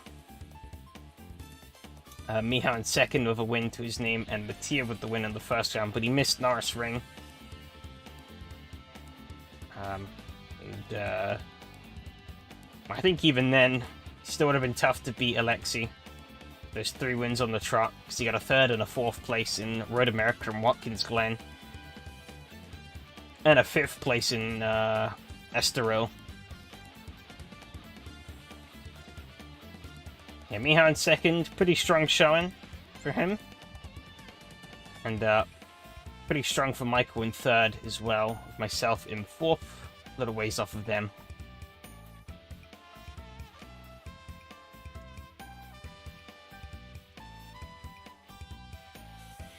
But yeah, that's not the way I wanted to wrap off this season. But unfortunately, that's the way it's gone.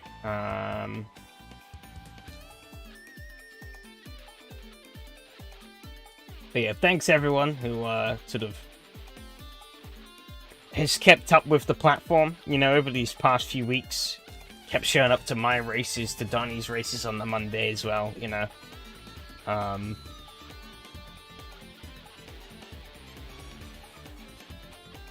Yeah, we had some really competitive championships this time around. And I definitely hope to put on more going in the future.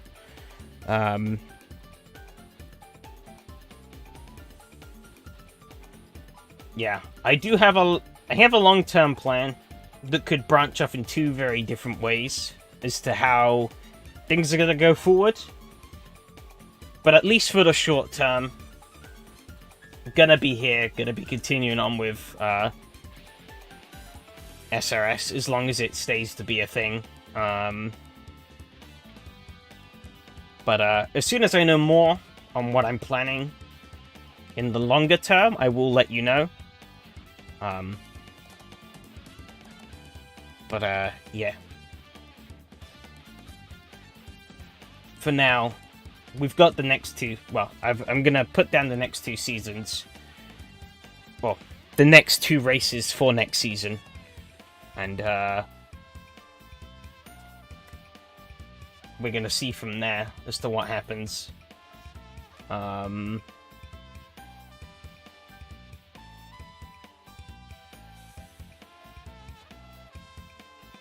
yeah.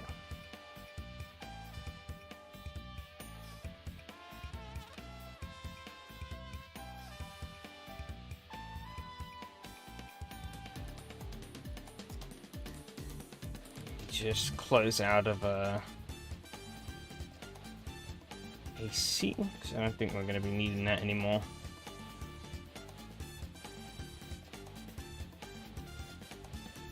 Let's get rid of that. Get rid of that. Alright, as soon as I take my wheel off now, I'm going to get a response. But I doubt it.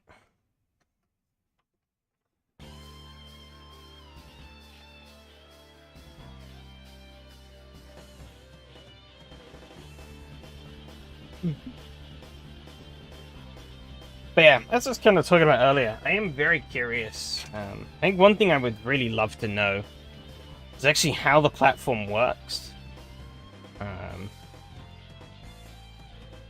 You know, I have some kind of preconceived notions in my head of how it could work.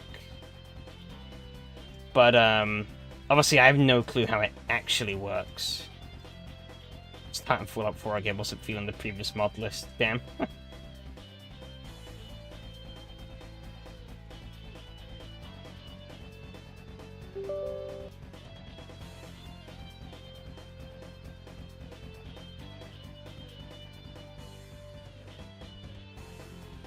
Yeah, I would be very intrigued to just like completely crack the system open and to just take a peek. I might be impressed, I might be horrified, who knows? But never know for sure until I get a look though. That's for sure.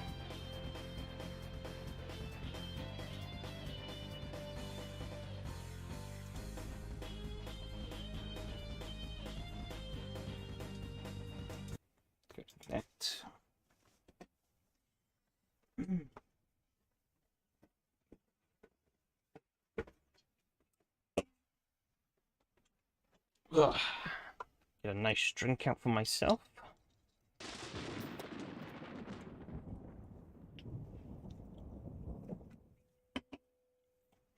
It's time to finish this.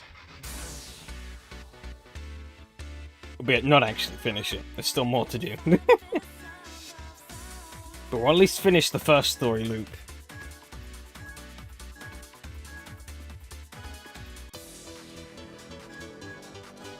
Shows if you flip the layout of the chicken worker and it looks like a laser rifle. Damn. But yeah, I would love to know sort of how this all how it all works behind the scenes.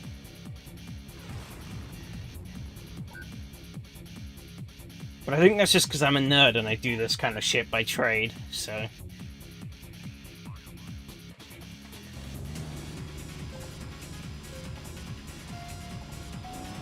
But I mean, who knows, if I can get my grubby mitts on the internals, maybe it gives me an excuse to finally do some programming outside of work. Besides, like, really minuscule, like, silly, lazy things for myself.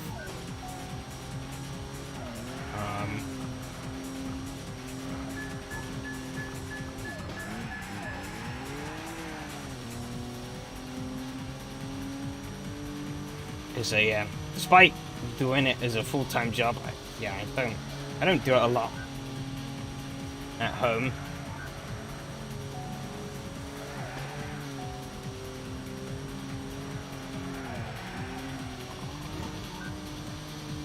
But it is definitely something I do enjoy doing.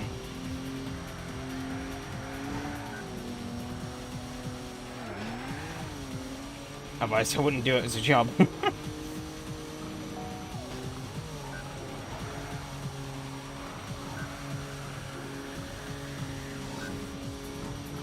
Oh god.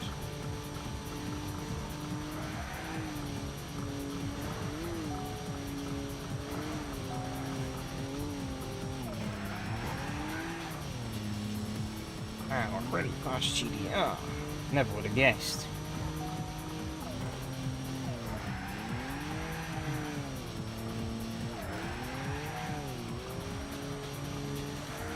But speaking of Fallout as well, actually, I did watch a little bit of the TV show because my dad was watching it.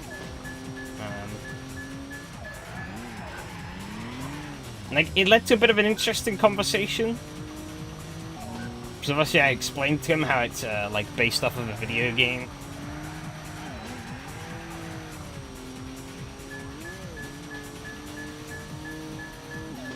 And it was interesting getting to sort of there's a bit of a bridging the gap sort of moment between like the video game world and sort of like the television world. You know, sort of explained to him about like how some of the Fallout stuff kind of works.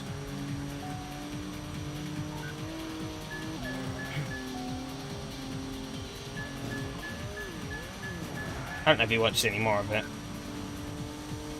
Who knows, maybe I killed it for him, but... that was a nice little moment. Given that he does have a little bit of video game experience himself, but he doesn't really... The most recent thing he's played is a bunch of mobile games, so... Nothing really too taxing.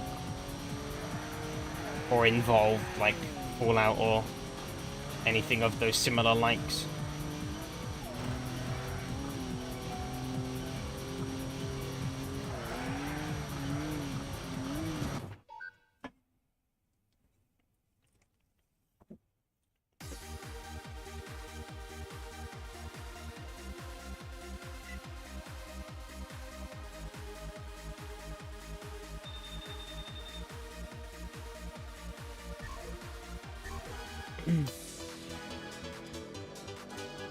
God, it's the weird farmer looking man.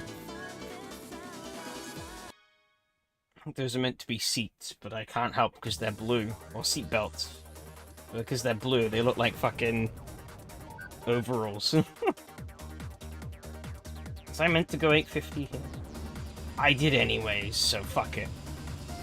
All the power.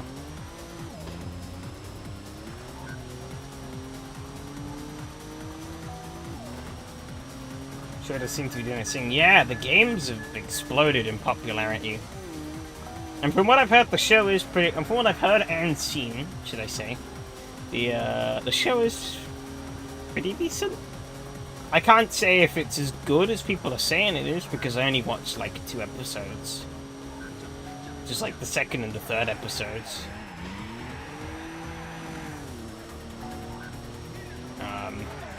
Yeah, they've all exploded in player count. Even the older ones have. But obviously, yeah, most people have gone to 76 and 4 because they are the newest entries. Which is understandable. Seems like 76 has had a bit of a revival in general. Maybe part of it was hype building up to the show, but it seems like they've made Fallout 76 not shit. I've never played it, so I couldn't say, but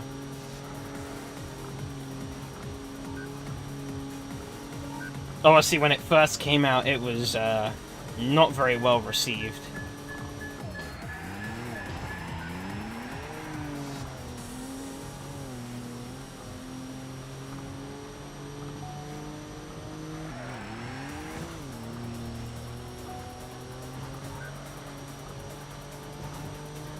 And about the show, there are 4 storylines and 3 good, decent, but 4 is really bad. Fair enough. And that's the drama about the show. I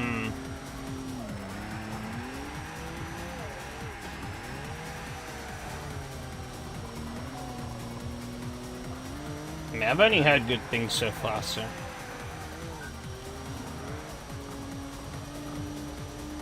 But retcons New Vegas' events, huh? It's the Blackbird. With Kojima, for some reason. He's just there. Oh, you want... What? No, what? What is this dialogue? You want to do it not like that? What? Excuse me, you two. Yeah, retconning's never a nice thing. It's like when Halo Reach came out.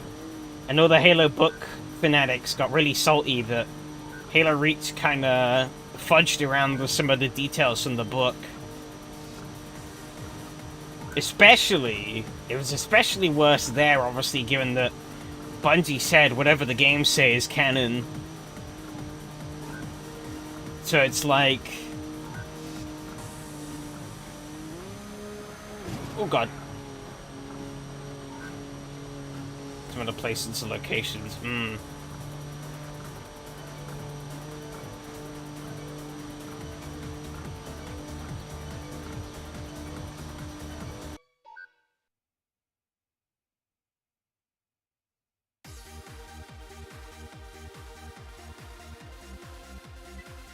I mean, I guess it's hard to get everything right.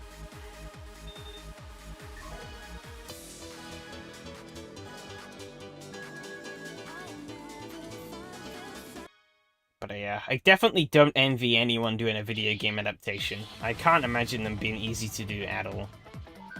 Because there's a lot of stuff you gotta get right. Especially with a game that has just an in-depth of a lore for its universe like Fallout. You know, there's a lot you can do with Fallout, but there's also a lot you can't. But at least they gave a shit about the source material. I think that's definitely apparent. While they may not have gotten everything right, it's evidently clear that they cared. About getting as much right as they possibly could. And there was the Twitter oopsie where the writer came out and said Nate from Fallout 4 is the guy from Fallout 1's intro, so actually right, making him into a war criminal. Oops!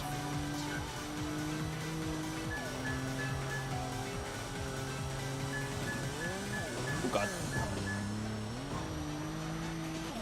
Oh, where am I going? I'm drunk, apparently.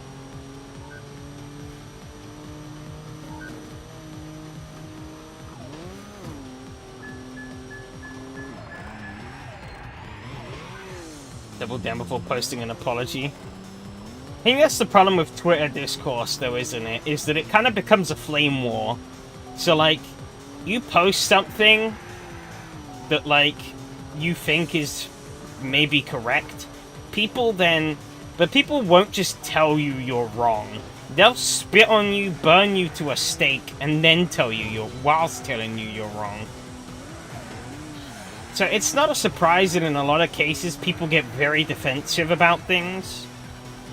Because that's kind of just the culture that Twitter breeds. He's going straight into... How did he not die? And man is Jesus. He split the wall and... Oh, never mind. He's fun. Split a wall and a truck just to spin out a corner later. Madman. Yeah, it's kind of the culture that it drives, which kind of sucks, but You don't get it. He's the same writer behind Fallout 4 2, but not the same writer of Fallout 1. Oh, he did it for attention.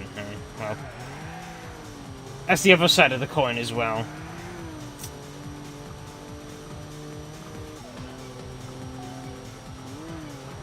Yeah, Twitter is just a bad place.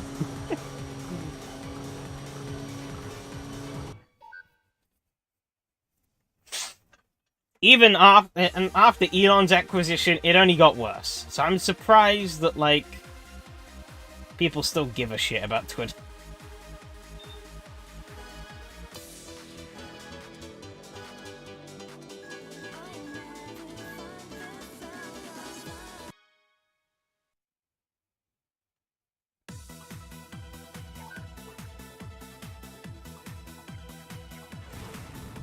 Yeah, the meme's real. Nate, your main characters have to take Canadians now.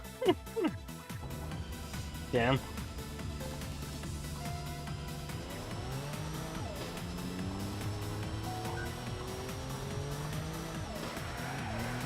Does Fallout 4 take place before Fallout 1 then?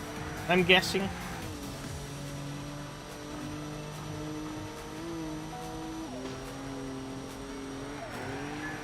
Or am I muddling up the events myself? I could very well be. It's been a while since I've played a Fallout game.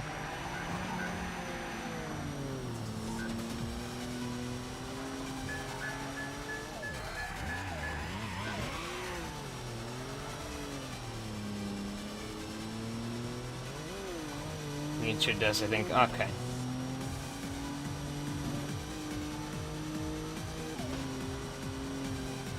Yeah, that intro is pretty fucked, but at least the Fallout 1 intro is pretty fucked, but I think it's sort of fitting for the Fallout universe, I guess. Yeah, it was there to let you know that this was not a friendly place you were going to.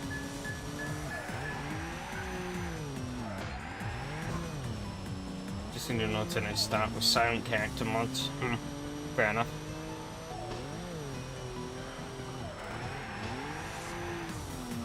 I'll be honest though, seeing the Fallout show do well makes me even more sad that the Halo TV show is a pile of dog do. And that somehow got a second season, only to still continue to suck. They had a chance, and they still didn't take it. But, in some regards, it's kind of symbolic of Halo in general. Halo has been going steadily downhill. Arguably even before Bungie left. Reach was a good game, but there were definitely... It introduced some things to the franchise that continue to be problems to this day, so... You know. And there has been some good, obviously, MCC. But MCC was several years of pain on Xbox before PC players and Xbox finally started getting something good. And even then, that still does have its problems. But, you know.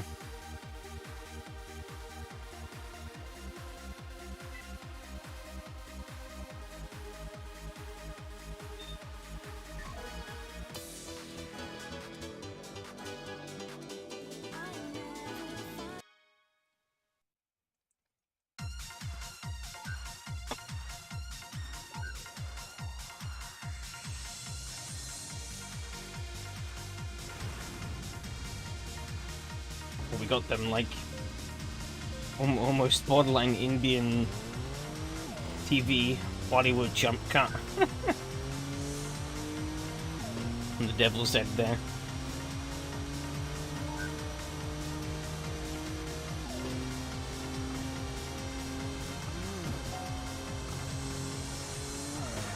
So only got around to playing 4 and Reach.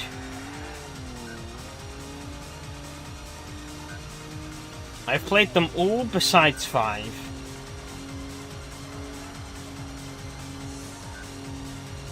And I probably never will play 5. A, because it's not on PC, and B, because it sucks. So... I mean, I heard the multiplayer wasn't bad. But,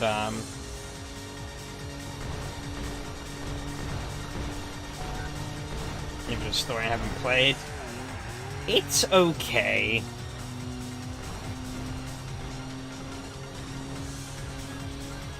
But the big problem with it is that it's also kind of massive sequel bait. It doesn't quite end on a cliffhanger. But you could tell that it's definitely supposed to be the start of a story. Like, it ends leaving the book wide open for things to go forward.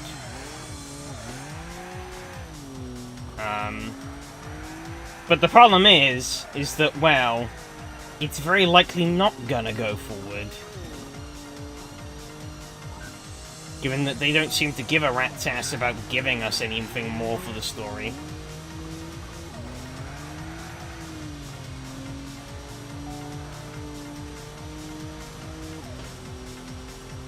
So... Let's see, pull up so fast. I'm guessing it's probably Blackbird. Probably. Even though it's just chatting rubbish.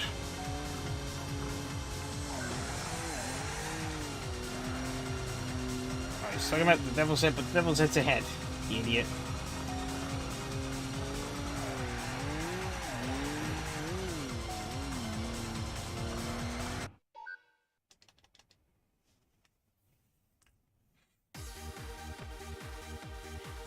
Yeah, it sucks, though. That's kind of how they did it.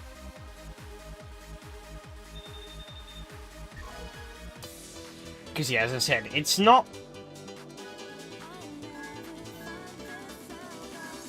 It's not like Halo 2 ending, but it's...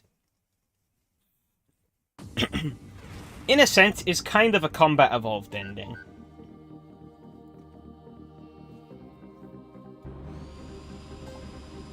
Well, not even Combat Evolved. This Combat Evolved, I guess, was an ending. A pretty solid ending. I mean, this was a solid ending as well, but, like... They definitely sequel-baited a lot more at the end here. Because there's like a post-credits cutscene as well, where it's like, things happen.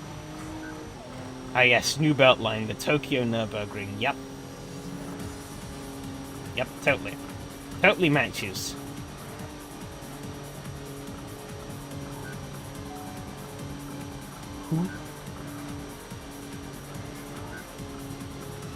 Thought it was what? This is dialogue.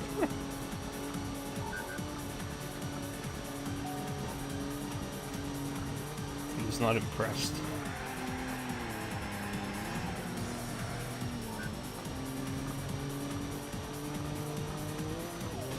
Yeah, Halo realistically should have ended years and years ago. Well, ideally it should have ended after 3. Maybe after ODST had a push.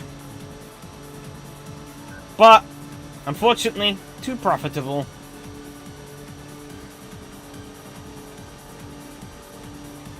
I think that's kind of the doom of, the ultimate doom of, like, really profitable and successful series is that they can't die. I mean, look at Sonic the Hedgehog. Sega has done that poor Hedgehog dirty so many times. And yet they will keep dragging him out again and again and again. Only to beat him up some more. Well, I heard the newest game wasn't so bad. I haven't played any of them, but since, like, here, Unleashed, I think was the last Sonic game I played. Chronologically, at least. Last one I played was actually Sonic Adventure 2. That's an much older game. I had Mania was good as well, but Mania's not really an official... Well, it is official, but it's not... It was made by someone else, so... I heard the movies are okay. Yeah, I had to too. I haven't seen any of them though. Of course, there's all the memes been going around lately though about Keanu Reeves being Shadow.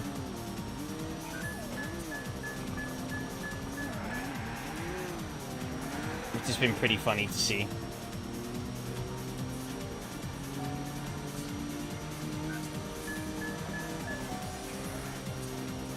They seem to have remembered that Shadow exists as a character.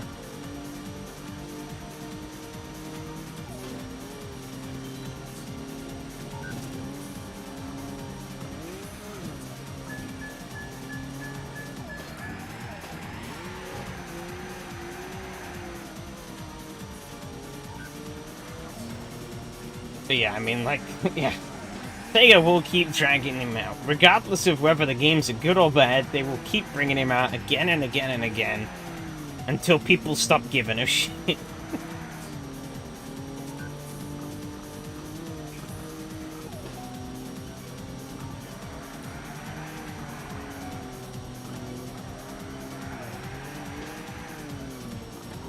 It'll be arguably the worst fate is you become Assassin's Creed. Where they try and do a yearly release schedule on a game that really should have never have ever been a yearly release.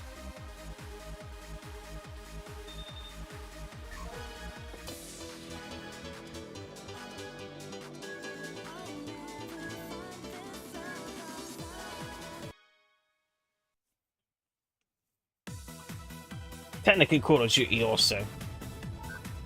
But Call of Duty, at least they had 3 different development houses working on it. So while it was a yearly release, it was more like a... Well, they had 2, obviously, for the most part. But then they went up to 3. And I guess now they're technically back down to 1, but 1 really, really big studio. Well, I guess it's 2 still. I'm not sure. I might still be... I don't fucking know anymore, actually. Call of Duty these is a complete fucking mess. But speaking of crappy games,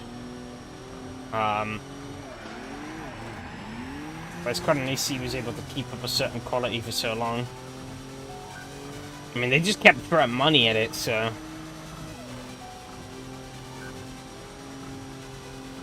The teams for those games are probably gigantic. To be able to turn those games around in such a short time frame.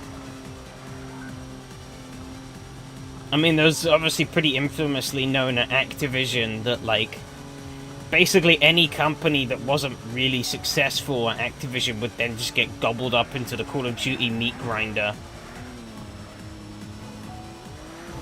So...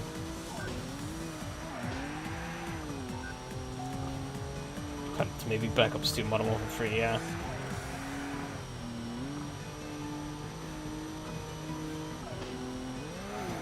Infinite Warfare was good. Infinite Warfare was only really good for the campaign.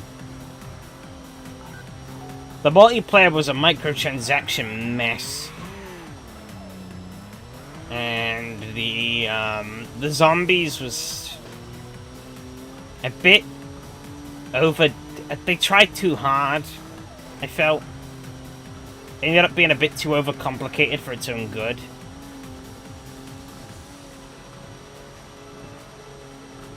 Black Ops 3, on the other hand, that was pretty good. Great zombies. The Gobblegums were a little controversial. The multiplayer was pretty solid as well. Not that I've ever really been much of a hardcore multiplayer guy. But I thought Black Ops 3's multiplayer was fun. They got a bit more greedy as time went on with microtransactions. Because they said they weren't going to put guns in there, but they then started to, and it was like, why are you doing this? The campaign for Black Ops 3 was kind of shit, though. I'll maybe go back and replay it one day to try and get a better understanding as to what the fuck was happening, but yeah, it was kind of a bit, it was weird. It was a cool touch that they had the zombies campaign, though, where you could basically play through the whole campaign again, but you fought zombies instead of humans. I thought that was a cool thing. It was like its own story as well. I had no fucking clue what was going on there either, but it was a cool addition. I don't think I completed that, actually. I forget. I haven't bought any cards. Yeah. I really care for multiplayer of the zombies. I was pretty big into the zombies for a while. Not so much these days. I find it fun to go back to every now and then. For a little bit. But, I can't play it any much like I used to.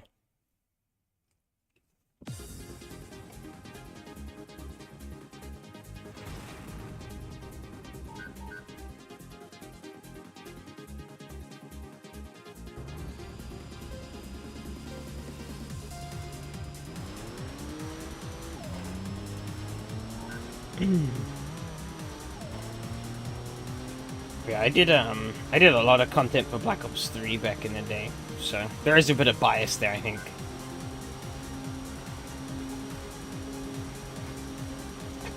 Don't know if I'd say it was my favorite COD of all time, but it's definitely the one I've sunk the most hours into. I'd say for zombies, it probably is the best, though.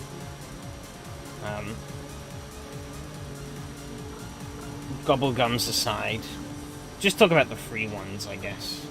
The non-microtransaction-y, loot-boxy ones.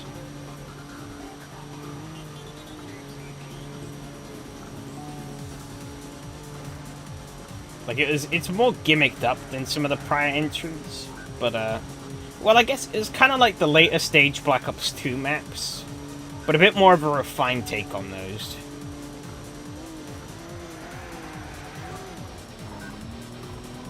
I thought was nice.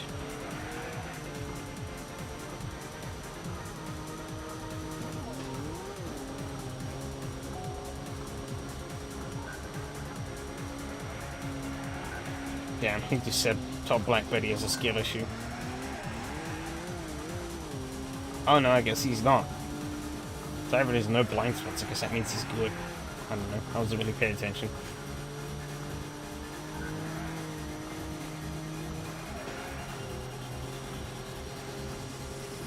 But, yes. Slightly related, but, it's interesting to see the Stop Killing Games movement that, Roscott of Accursed Farms has obviously been leading. Pretty certain everyone here has heard about it. If you haven't, check it out. It's interesting to see. I don't know if he's posted any further updates on that, but I saw that the English petition, the UK petition, finally got released. Because it'd been sat waiting for approval for like a good couple of weeks, and we're actually past 10,000 signatures already, which is really good.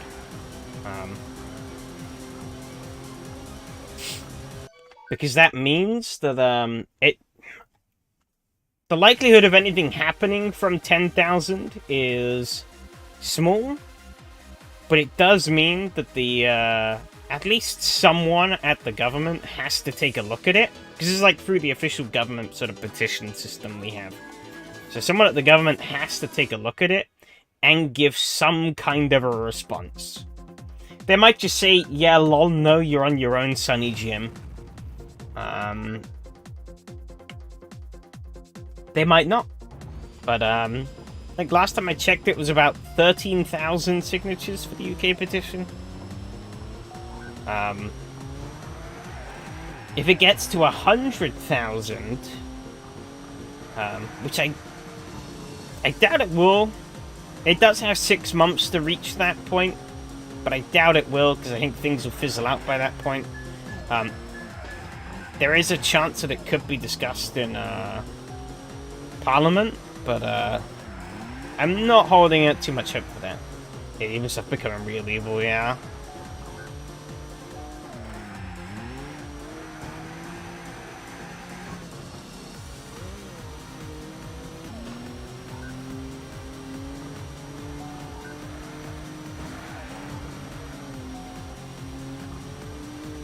But yeah. I'm sort of loosely keeping tabs of it, as I'm sure lots of other people are on the sidelines. Well, not exactly on the sidelines, I did sign the petition, so... I will put my hand in as and where I can.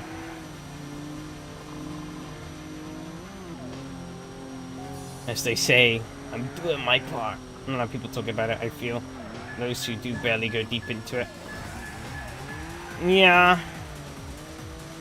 Oh, shit.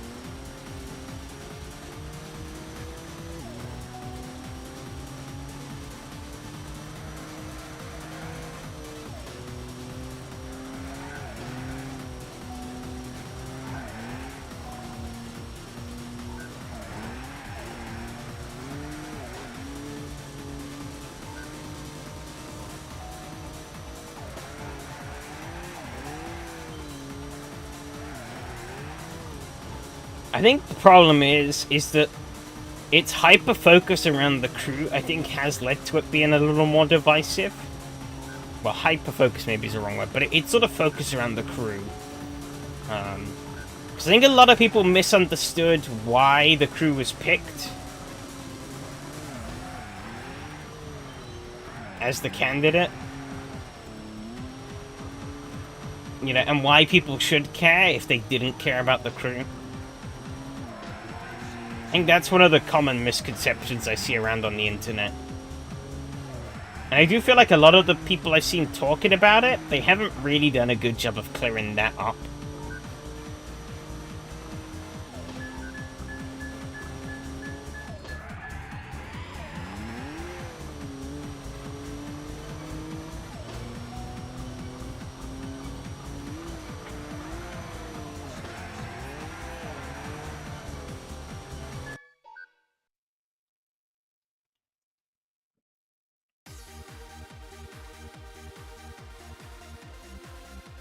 Yeah, Ubisoft revoking people from even being able to boot the game.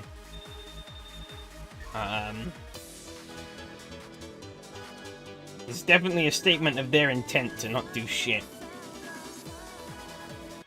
Who do we have for the racing game scene, really, who could spread the story?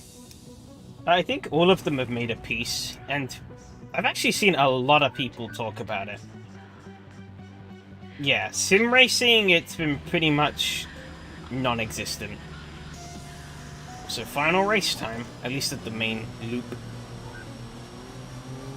30 kilometers, sheesh.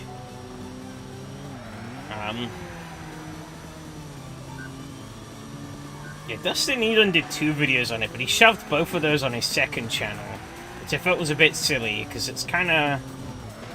I mean, yeah, it's signal boosting still, which is good. It's better than none.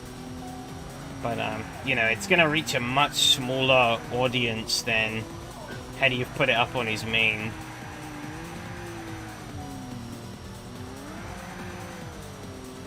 But yeah, I've seen some really big channels talk about it. But the problem is, they kind of... their whole thing is talking about random things that happen on the internet, so...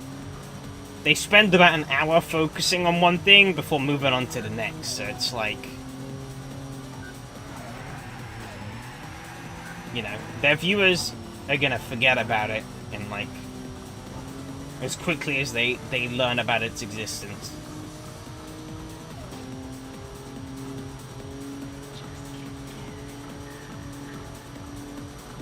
But I mean, the movement seems to have gained decent enough traction at the moment. Hopefully it ultimately amasses to be enough to make some waves somewhere. That's all we can really hope for.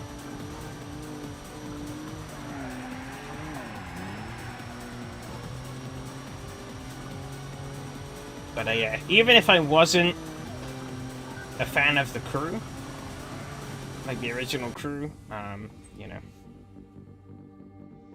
this would definitely be something I would be supporting anyways, because it's... yeah, it sucks.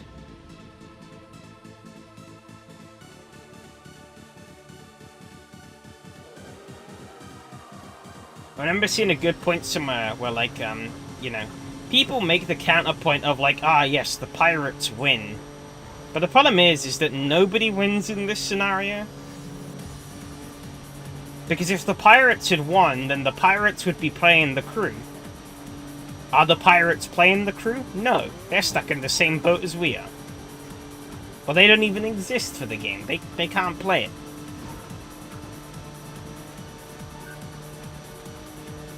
You know?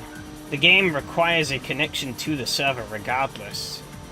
And nobody has been able to find a way to bypass it. Of course they found that supposed offline mode button, but they haven't found a way to make it work. That's sort of more what I mean. Or a way to replicate a local server so that you can run a server locally and connect the game to that.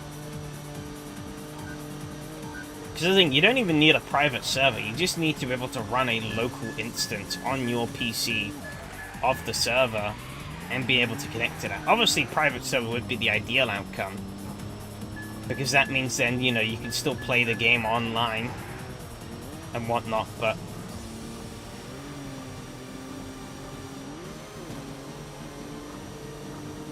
you know.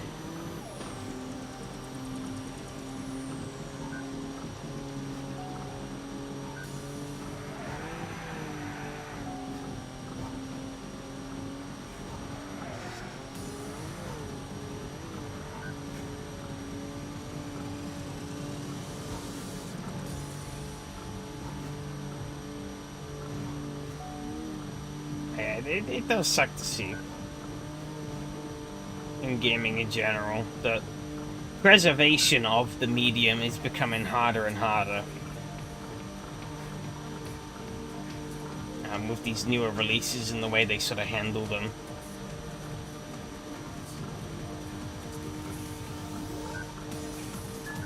You know, because there have been countless other games before the crew that have just ceased to be, really. You can't play, you know, there are a lot of games out there that you just can't play anymore.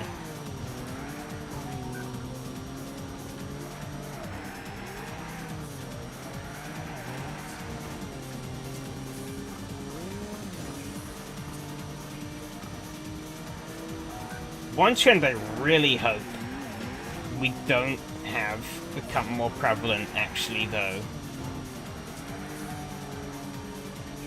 is the direct overwriting of a game with its sequel. This is something I'm started to see slowly crop up, and I don't like it at all. Obviously, the most obvious and biggest culprit of this is Counter-Strike 2. You know, you cannot... Well, I think they have added... I don't know if they've removed it or not, but there was a way, at least, that they made available a little bit after the launch of CS2, so that you could download a branch of the original CSGO. But the problem is that CS2, whether you like it or not, sits on top of CSGO and has completely replaced the game. Yeah, Overwatch 2, I guess, is another case. But, you know, a lot of people really like to talk up Valve as being, like, an amazing company. So if even Valve is willing to do something like this, then, like, doesn't paint a good picture. You know, Blizzard have been evil. Blizzard and Activision have been evil since the dawn of time, really. 100 wins. Hell yeah. Car is fully tuned. And I want somebody that understands my work. Well, sorry, I don't. Too bad. Thanks for making my car fast, though. Doodles. But I can name a few games, though. At least 3. 2.5, let's say. I can say 2.5 games at the top of my head right now. And that's 2.5 more than it should be.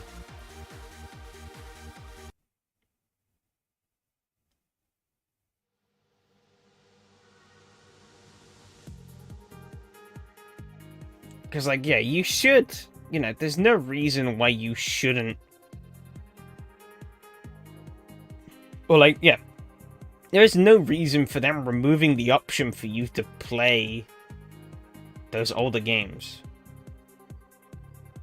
And they overrode it into a sequel. Yeah. But I think it sucks. Because they are... I haven't played CS2. And I probably never will. But from what I've heard, they have... It's quite a different game to CSGO. But if you want to play CSGO again...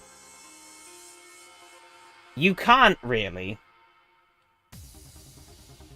Like, maybe that beta branch version is still available, but you can't have CSGO as its own game. And even though I don't really care too much about Counter-Strike, I still think that sucks. You know, for all those people who have invested thousands and thousands of hours into CSGO. I mean, look at... You know, Counter-Strike is a franchise that is very much built on its legacy. There are still people to this day who are playing CS Source and CS 1.6. Yeah, you can still access Source. But you can't play CSGO anymore. But there's no good reason why you can't. So... You know. That's what I'm saying. Is that, like, there's still lots of people playing the original games. You know, these games, like Source and 1.6... I mean, yeah, Source now even is 20 years old. 1.6 even older. And we're still keeping them alive, because the community likes them, and they want to play them.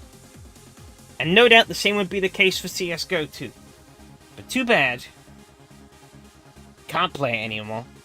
Because Valve says so.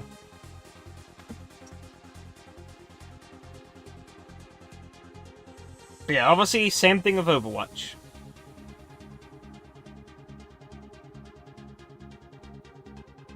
Maybe? I'd assume so. I think they did. But it's a fundamentally different game. Well, fundamentally it's the same. But there are some big changes that were made in the jump between the two games. I think Overwatch 2 didn't do that. Oh god, the onion meter. Ooh.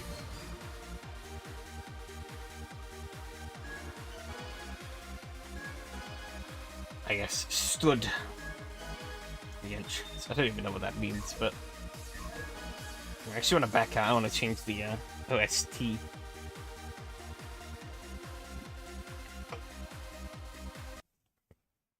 Because we now have different options. Haha. If I go here, 100 wins. We now have access to... We have access to the special... You know... No, I'm not going to put the special meter on. It sucks. But now we have access to the Maxi Tune 1 and 2 and One Gun Midnight R. People never really liked any upgrades that CSGO got. I mean, yeah, but that's the thing. Is that, like, it sucks that those haven't really been preserved. Or, like, Valve hasn't really cared about preserving all of the legacy of that game.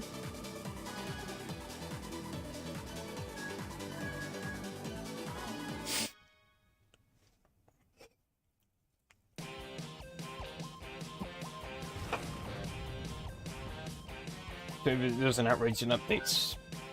Even like sound updates. Yeah, I mean, it's competitive gamers, they'll never be happy.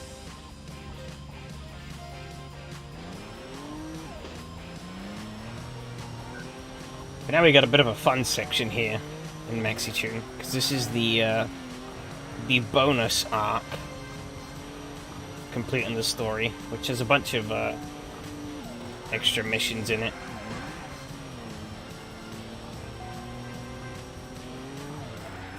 That aren't canon to the events of One Gun Midnight, but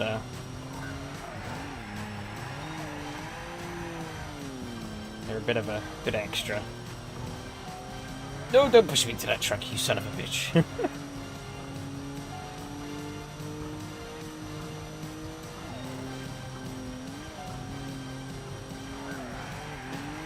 But yeah, Overwatch and Overwatch 2 was, yeah, another huge kick in the teeth. Especially given that people paid money for Overwatch just for it to be... I guess if I paid money for CSGO even back in the day. And they made it free.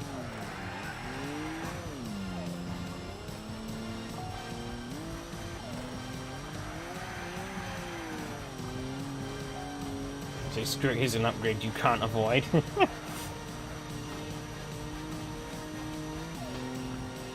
True, but they couldn't avoid the updates in general, really. I think that is another problem with games that get updated a lot as well. Is that, obviously, yeah, updates can be hit or miss. But, like, the update directly updates the game. Which means that there isn't much of a way to go back to the original version. And in some cases, this isn't really much of a problem, because the updates have only made the game better. But sometimes there are some pretty huge updates that these games roll out that can be pretty divisive. Oh, he spun. And you don't really have any say in them. So, like, the developers can completely flip the game on their head overnight if they wanted to with a lot of these modern games. Enjoy racing. That's all he says. I'm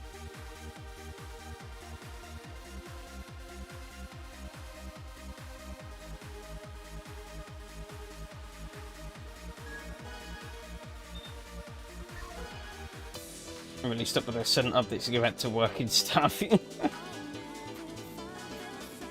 Yeah. Case in point.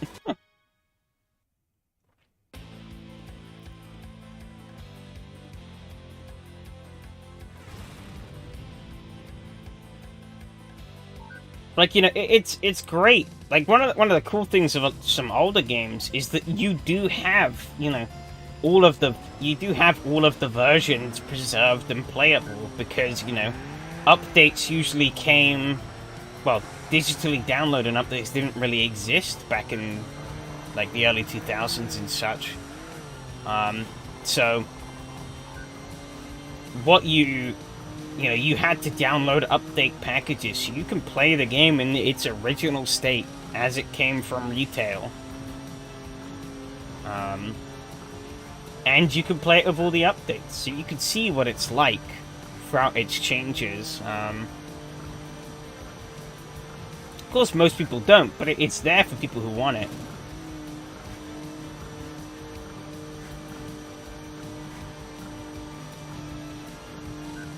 I mean, one of my favorite RPGs it was released on the PSP, but it got a sort of standalone expansion, which was the full original game with extra tacked onto it, and a huge rebalance for everything across the board, on top of new additions from the expansion.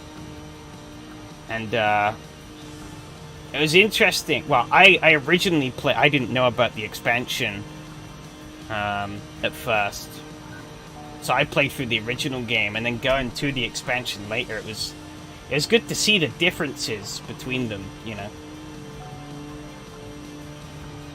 And eventually it was like, yeah, the expanded version is just better. Like, the rebalances they made and the additions they added were great. For the most part. You know, as a net positive for the game. But say something like a newer game like Monster Hunter World, for example. That game also has a huge expansion with the Iceborne stuff. But that's kind of tacked on to the main game. It's a DLC. You buy it, it's added onto your game. But even with... and those changes affect the main game to an extent, whether you like it or not. Because there are some new things that they added in Iceborne. Oh, shit. Oh, he's blown up. Oh, okay. Oh, he nearly had me there. Bastard. Like, yeah, I learned from talking to people who have played the game for a lot longer than I had for Monster Hunter that,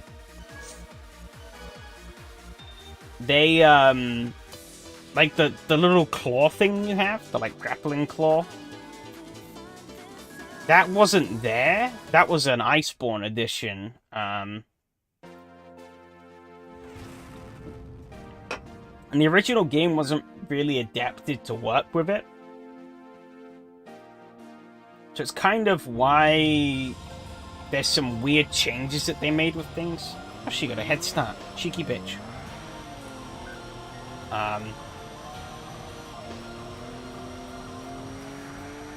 But, like, there is no way to go back and play the game pre Iceborne, as far as I'm aware.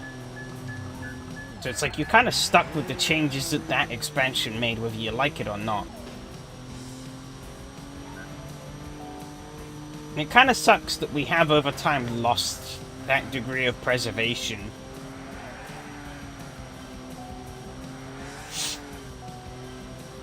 Without a lot of extra effort on our half.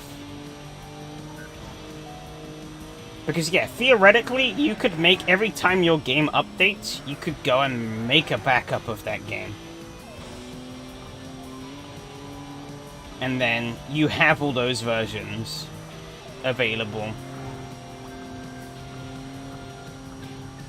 But that's kind of a pain in the ass.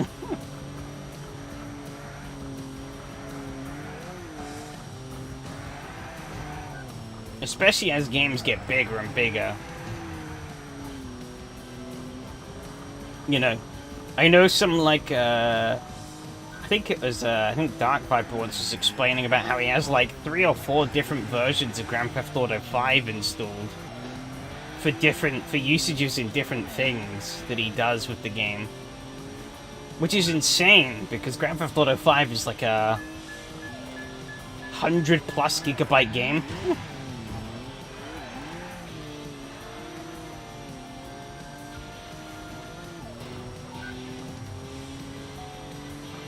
So Cyberpunk is now finished, but they keep patching and tweaking the gameplay.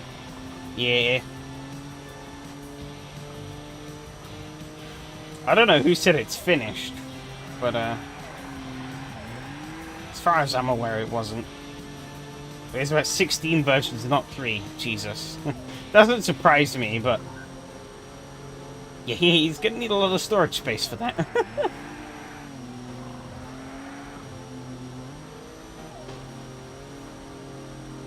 And I have mentioned it before, but that is one thing I do appreciate about Minecraft.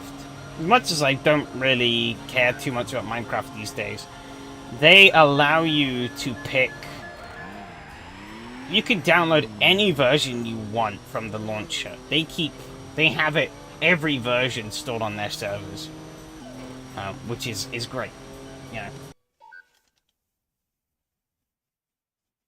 If you want to go back and play a specific version, whether that's for mod compatibility or because you just like it, they should be. I was going to get onto that. I did hear some murmurings, however, that I think Microsoft wanted to stop doing that. And if they have stopped doing that, boo. Fuck you, Microsoft.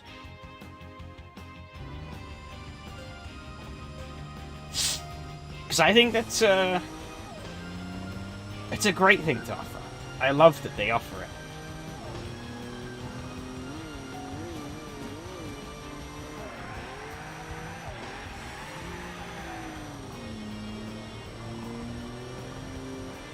Especially given how long and storied Minecraft's sort of updates are.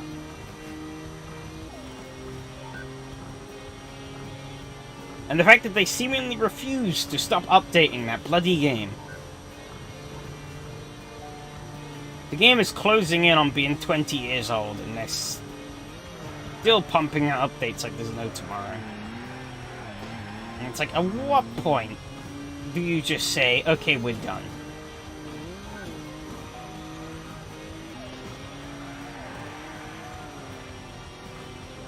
That is another big problem I do have in modern gaming, is that they don't have a stop switch. Like, they just keep going. And it's like, there is a point where you should just leave a game to be. And just leave it. Because most of the time, the longer and longer you keep updating things in a video game, the more and more you end up start forcing updates to happen and changing things that didn't need to be changed, just for the sake of changing them. I'd argue that's modern Rainbow Six Siege in a nutshell, and that's why I haven't played that game since, like, 2017. That game kind of fell off. It might still be... Oh my god, that truck. It might still be reasonably fun to play, but... they just kept changing things, and it was like, there really isn't a need to. Like, it's already fallen off of the gaming scene. Yeah.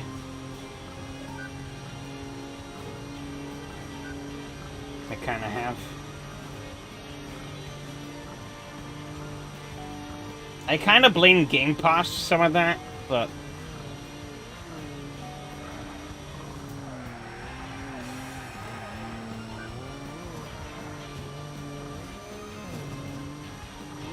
I mean, as you saw with, like, the Forza stuff, they were able to utilize Game Pass and Forza Motorsport's horrible game design to massively boost initial player counts and player retention.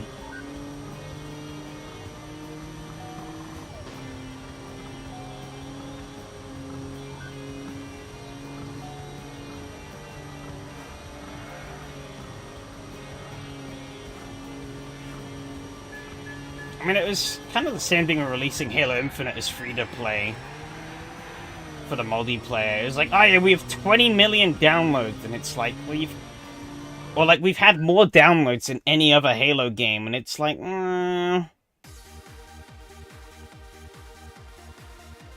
you know,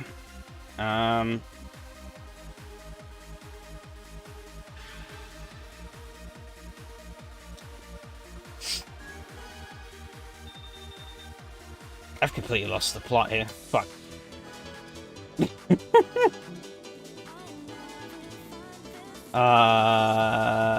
Shit. Oh my god. Just completely forgot what I was saying. I guess the R200 Club.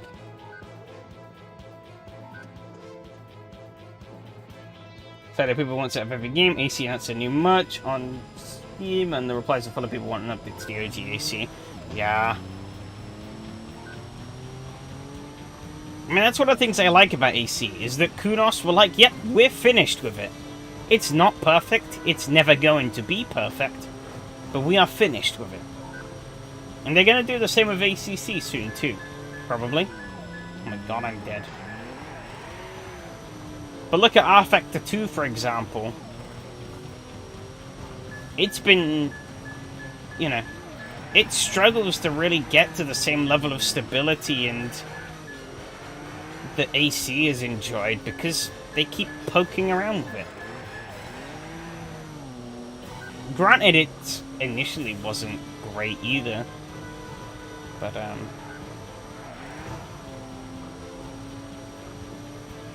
you know.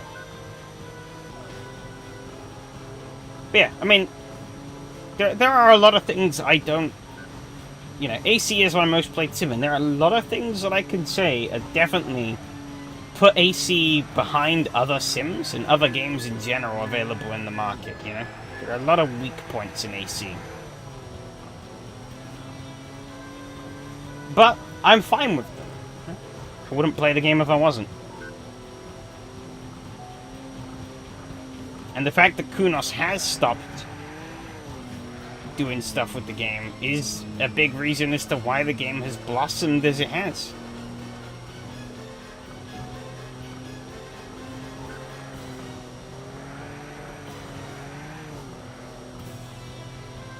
But yeah, people always demand more.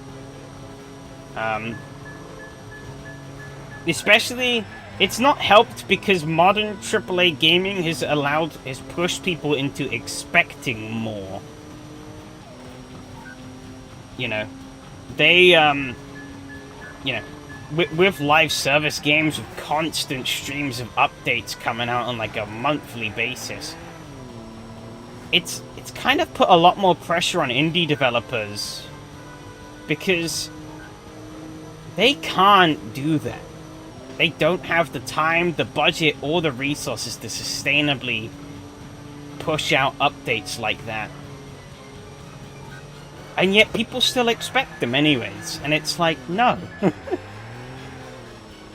You've got to accept that, you know, these people just can't put out updates on that kind of level.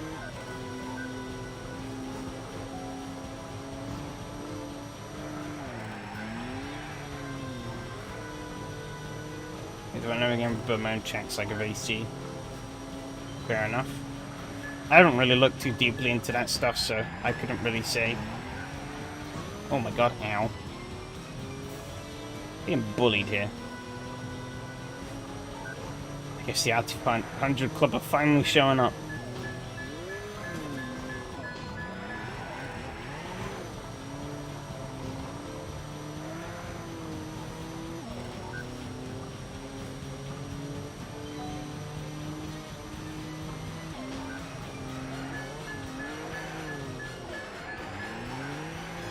Oh, he's dead.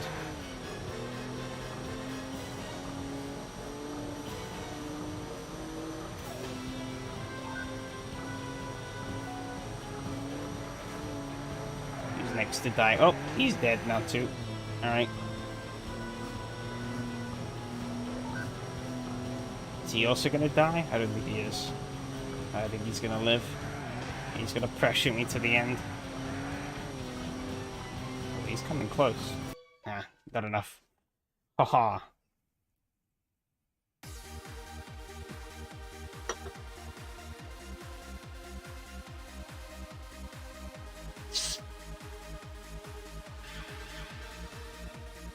Cohesiveness. What the hell is that for? No idea.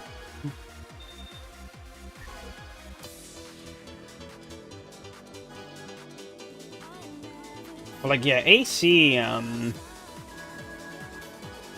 one of AC's biggest letdowns, I'd say, is its simplicity and its physics and stuff.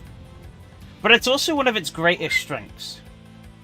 Because I think it makes it very easy and accessible relative to other games to make content for.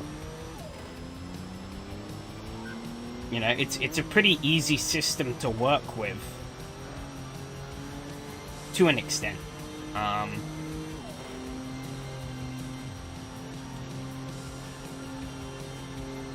But obviously, that has its flaws, you know. AC is quite primitive compared to a lot of other sims out there in a few ways.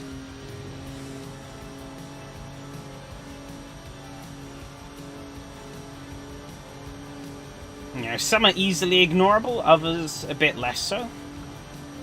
And they can affect your opinion on the game. But it is what it is, you know.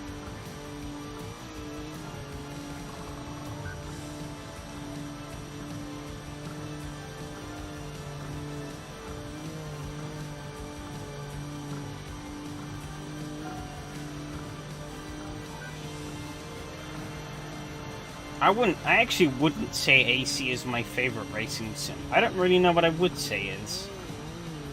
But, you know. AC is probably a game I'll never stop playing because, you know, I have you know, there is a community there. AC's is lack of identity, controversial probably most style to it, and even then it's not much. Yeah, you're not wrong.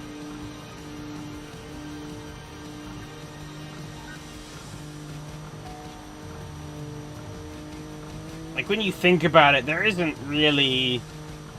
AC's standout thing is mods and a large player base. Which, they're not really... Your selling point shouldn't be that your game is hyper-moddable. It can be a selling point, but it shouldn't be your main selling point. I mean, it's not really their main selling point. But, like, whenever you try and sell AC to someone, that's what everyone brings up, is mods. They don't really bring up anything else.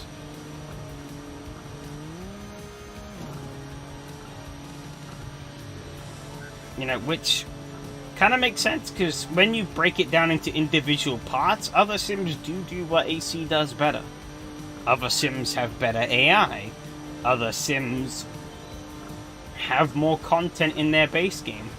Other sims have more varied content.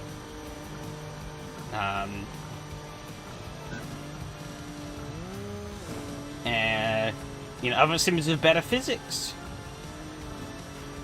Not all in the same platform. Yeah, unfortunately, there isn't one sim that is just better than everything else in every way. But I guess that's kind of a good thing as well. It makes them all worthwhile in their own little way. Apart from maybe Racing. Fuck Racing. Nah, I mean, Racing's got some interesting content. I just really don't like... I don't like the direction of their physics model. It sucks. One life, one car. Gonna... Okay, we stick with Sheriff. It was great to see Skyrim, but over time I realized that she's into Skyrim, both a heavily modern gay schemes, which charming. Be so charming. Yeah, like, that's the thing.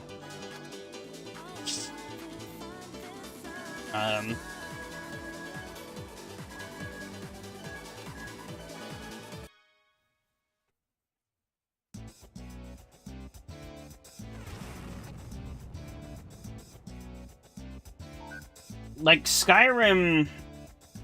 You're still... The core of Skyrim's world is still there most of the time. But when you think about it with AC...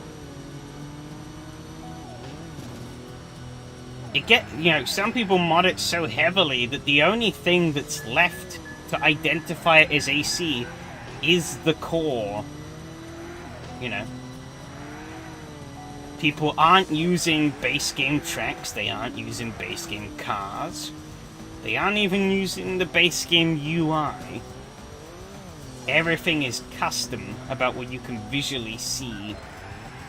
So the only way you could tell it's AC is through some visual quirks of the engine and the way the cars behave physically. That's like it.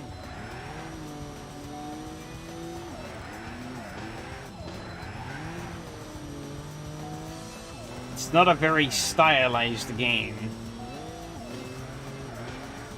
Actually, the audio gives it away. Really? For me, it's mainly the driving. But I think I've looked at too much driving in AC. Those cars use the same tire sounds. I never really looked at it that way. But I can generally tell if it's AC just from the way the car moves around. There are some very distinctive quirks in terms of the physics engine that are only really present in AC. I guess it's also partially helpful that I have, like, you know, nearly 4,000 hours, and I have been in and have reviewed many a race. So I have spent a lot of time looking at cars move around in AC and how they, getting familiar with how they behave. So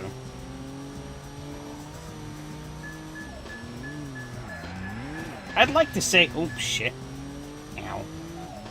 I'd like to say most of the time I can actually get a pretty good read from, of how a car behaves from just kind of, I'm just kind of watching, the car drive around. Of course it's not perfect. There are a lot of things I don't know. Still, you know, I ain't no, like, massive expert. Oh, you're right. Yeah, we turn around and go back. It's the only time we do this. Do both ways on Hakone. Opposite. Yeah, it's because people use cam tools too.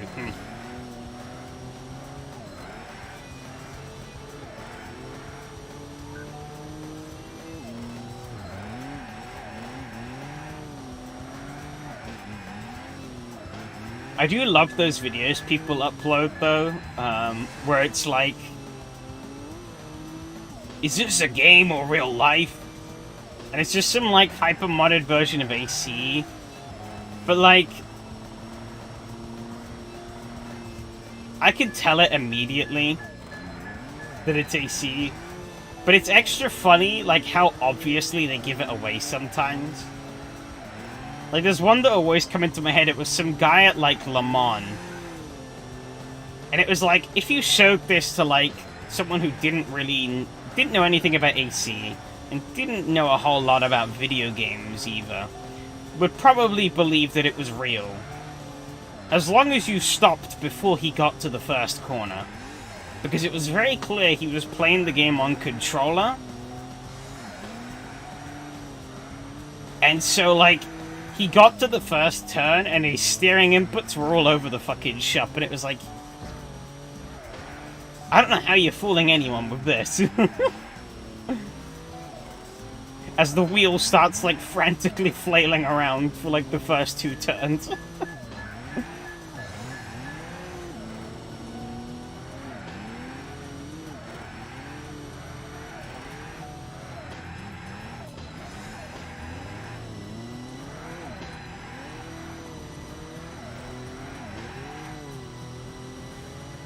A lot of those videos end up being very similar, though, because there kind of are some, like, certain characteristics that you can use to your advantage to make things look more realistic.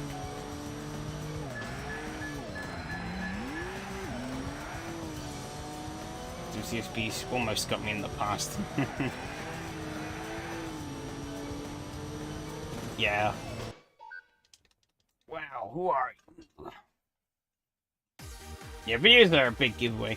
Especially because, I don't mean to be rude, but even if they are on a wheel, most of the people who do... Oh shit, I didn't mean to change that. Oh. Oh well. Yeah, no offense to the people who do these kinds of videos, but most of the people who do are not very good at driving. So it becomes painfully obvious, regardless of what input device they're using, that it's not real footage, just by looking at the driving alone. You don't even need to know like physics engine quirks or anything. It's just, you look at them and it's like, yeah, no, a professional driver is not going to be driving like this.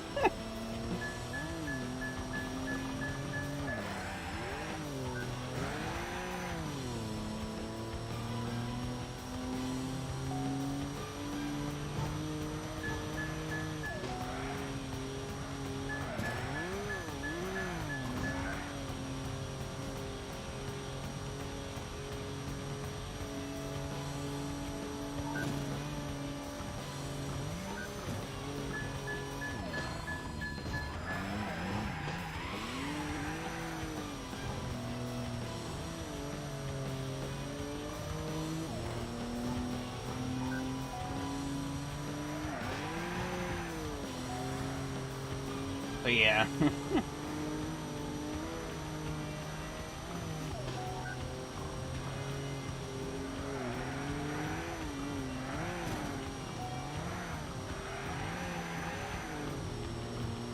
Over the years, I've definitely started, ever since I got into AC, obviously before I bought AC, I haven't played AC at all. But I think over time, I have started playing AC less and less. And I still do enjoy my time with it, but I think over time, you know, the flaws have revealed themselves a lot more to me. I think playing R-Factor 2 is actually a great way to expose some of the bigger physics flaws as well. I already kind of knew them, but it kind of brought them more to the forefront. Of course, R-Factor 2 has a lot of problems of its own, but you know, when everything clicks in R-Factor 2, the physics there are fantastic. And AC's never quite reached that heights.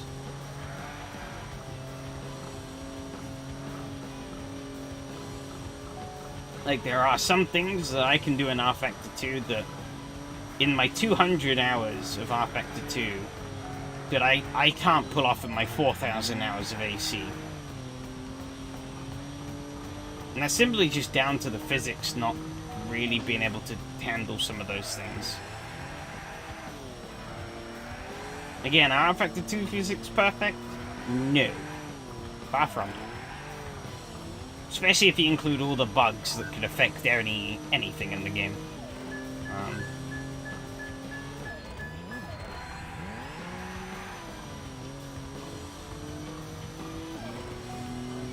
But I would say, as an overall physics package, it's better than AC.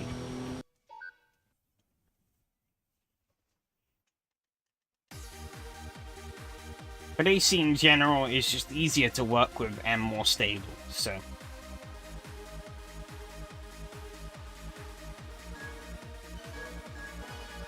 That's where that becomes more preferable.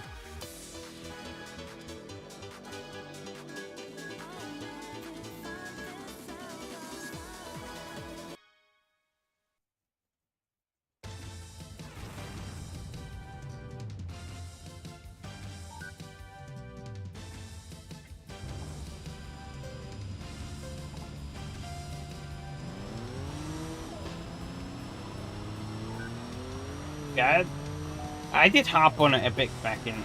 I had to sleep now. Alright, take care. See ya. Thanks for coming in and chatting as per usual.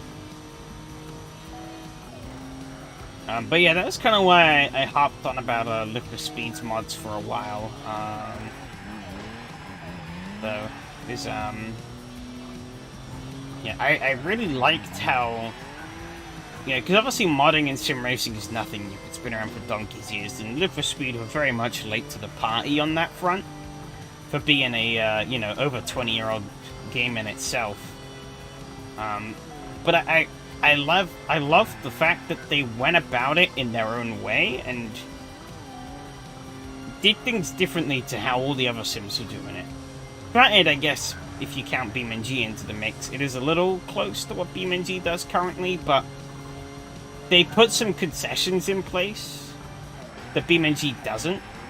Like much more stricter guidelines around optimization and how things are handled with the modded cars. BeamNG doesn't have in place. Which are great to have, because, you know, obviously Live for Speed is a very old game. But that comes with the benefit in the modern era that it's incredibly easy to run. And obviously with them allowing mods onto the platform, you know, you could very easily break that with mods. But given that they have... Oh shit. That traffic was ridiculous, so what the hell? Is it just trucks? Oh my god, it might be. I didn't even notice that. It's just damn... Oh no, there's a Corolla.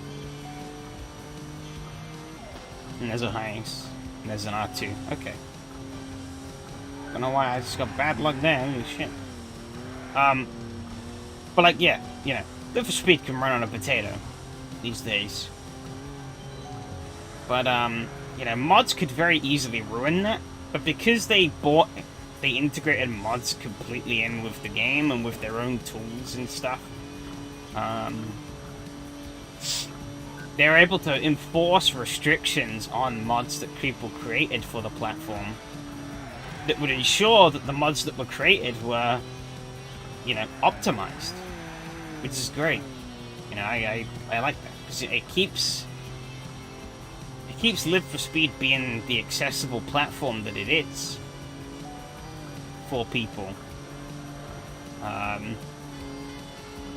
Of course, given that they had full control over the implementation of mods, does come with the downside that you have to pay for the top version of the game currently to be able to have access to them, but I already had it anyway, so I am not too bothered by it. I know for some that might be a bit of a deal breaker, but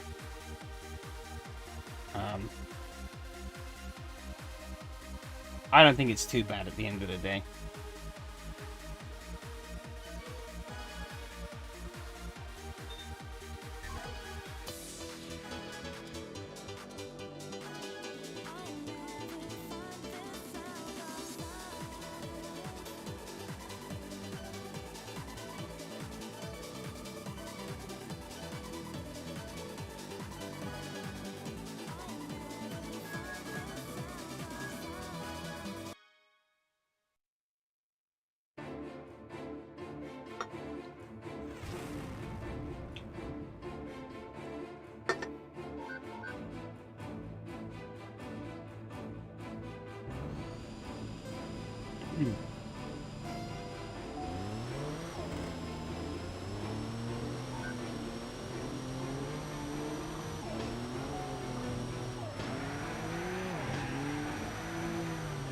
Yeah, it's been great to see the Live for Speed modding stuff continue on, though.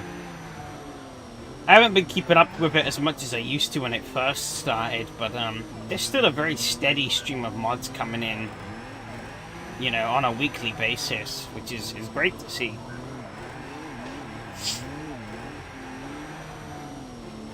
You know, people are still just pumping stuff out. I think we're about to break the 1,000 mod threshold, which, given that the system has only been around for about a year now, maybe?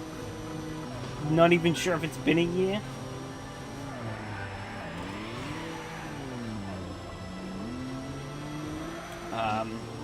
You know, it's a pretty decent number, I'd say. Because that's just cars as well. It doesn't include anything else.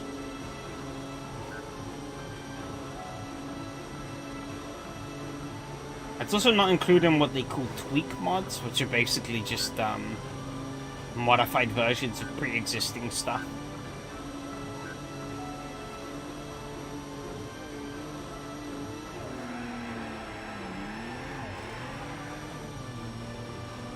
Now the main thing, though, is where the fuck is the 20-year anniversary mod, or update? shouldn't be too hard on them because they are a very small team. And I can't imagine, as much as I would love it to, I can't imagine Need for Speed gives them enough money to do it as a full-time thing. I could be wrong on that front. I'd be very interested to know. But as far as I'm aware, it's not a full-time endeavor for them. At least I would assume it wasn't. So...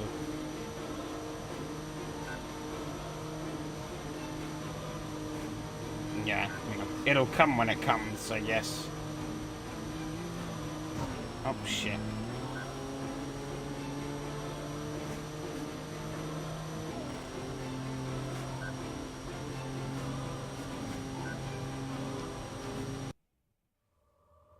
Here we go.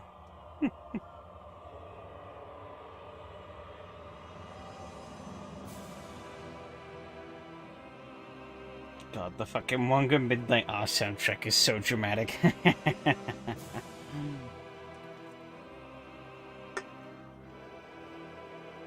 Doesn't get the aura here, though. It's also oddly quiet for some reason.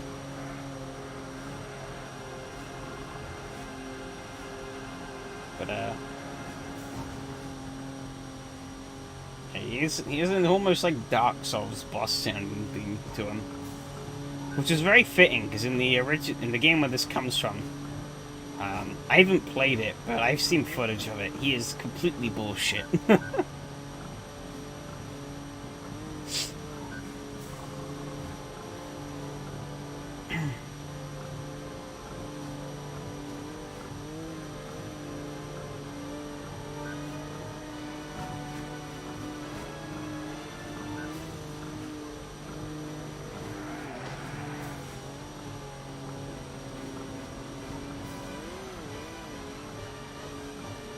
I do like that with the alternate soundtracks in this game, they actually did map up individual songs to different races. Bit of a missed opportunity here to not start it off, because they had a different theme on. To not start it off with Raina's theme, and then roll on to the theme here, like they do in the original game. Because the theme changes anyways.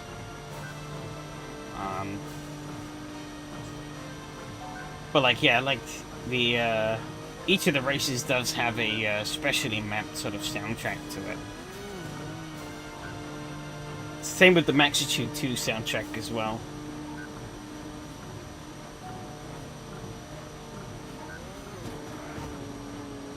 It's a nice little touch, because obviously the soundtrack has a bunch of different sort of moods and themes that do change throughout the sort of course of the story as well.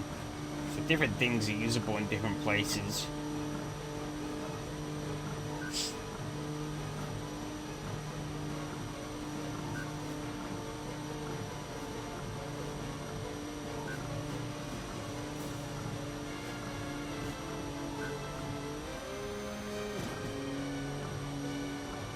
Of course, it's nowhere near as challenging as where this theme originally came from, but I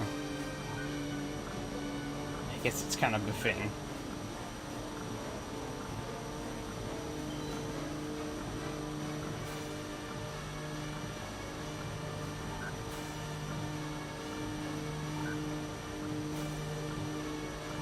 Bit of a break as well from the sort of techno-oriented themes or soundtracks from Magnitude 3 normally, but 1 and 2 also.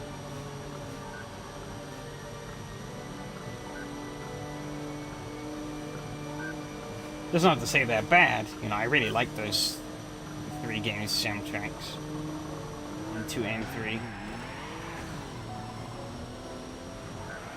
It's got that sort of like early 2000s sort of trance sort of style to it.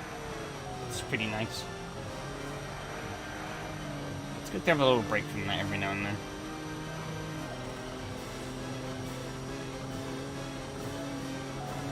And I win.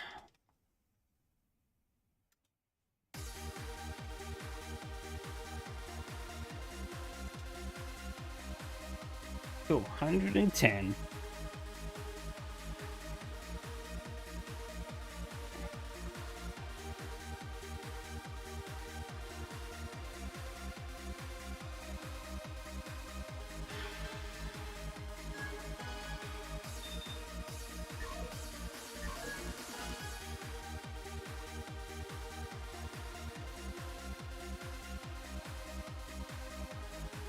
Whew.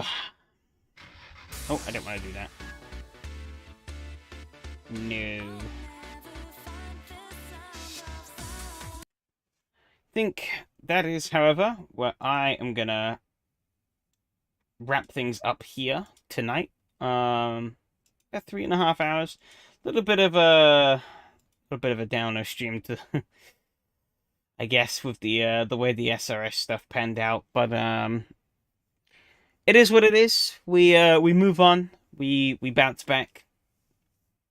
New season starts next week, hopefully. I'll let you know if anything changes. I'll also let you know when I've got a complete schedule sort of lined up for those. But yeah, thanks everyone who continues to support me and the stupid shit I do. Thanks everyone who showed up to the races. And yeah, take care everyone, and I'll see you next time. Adios.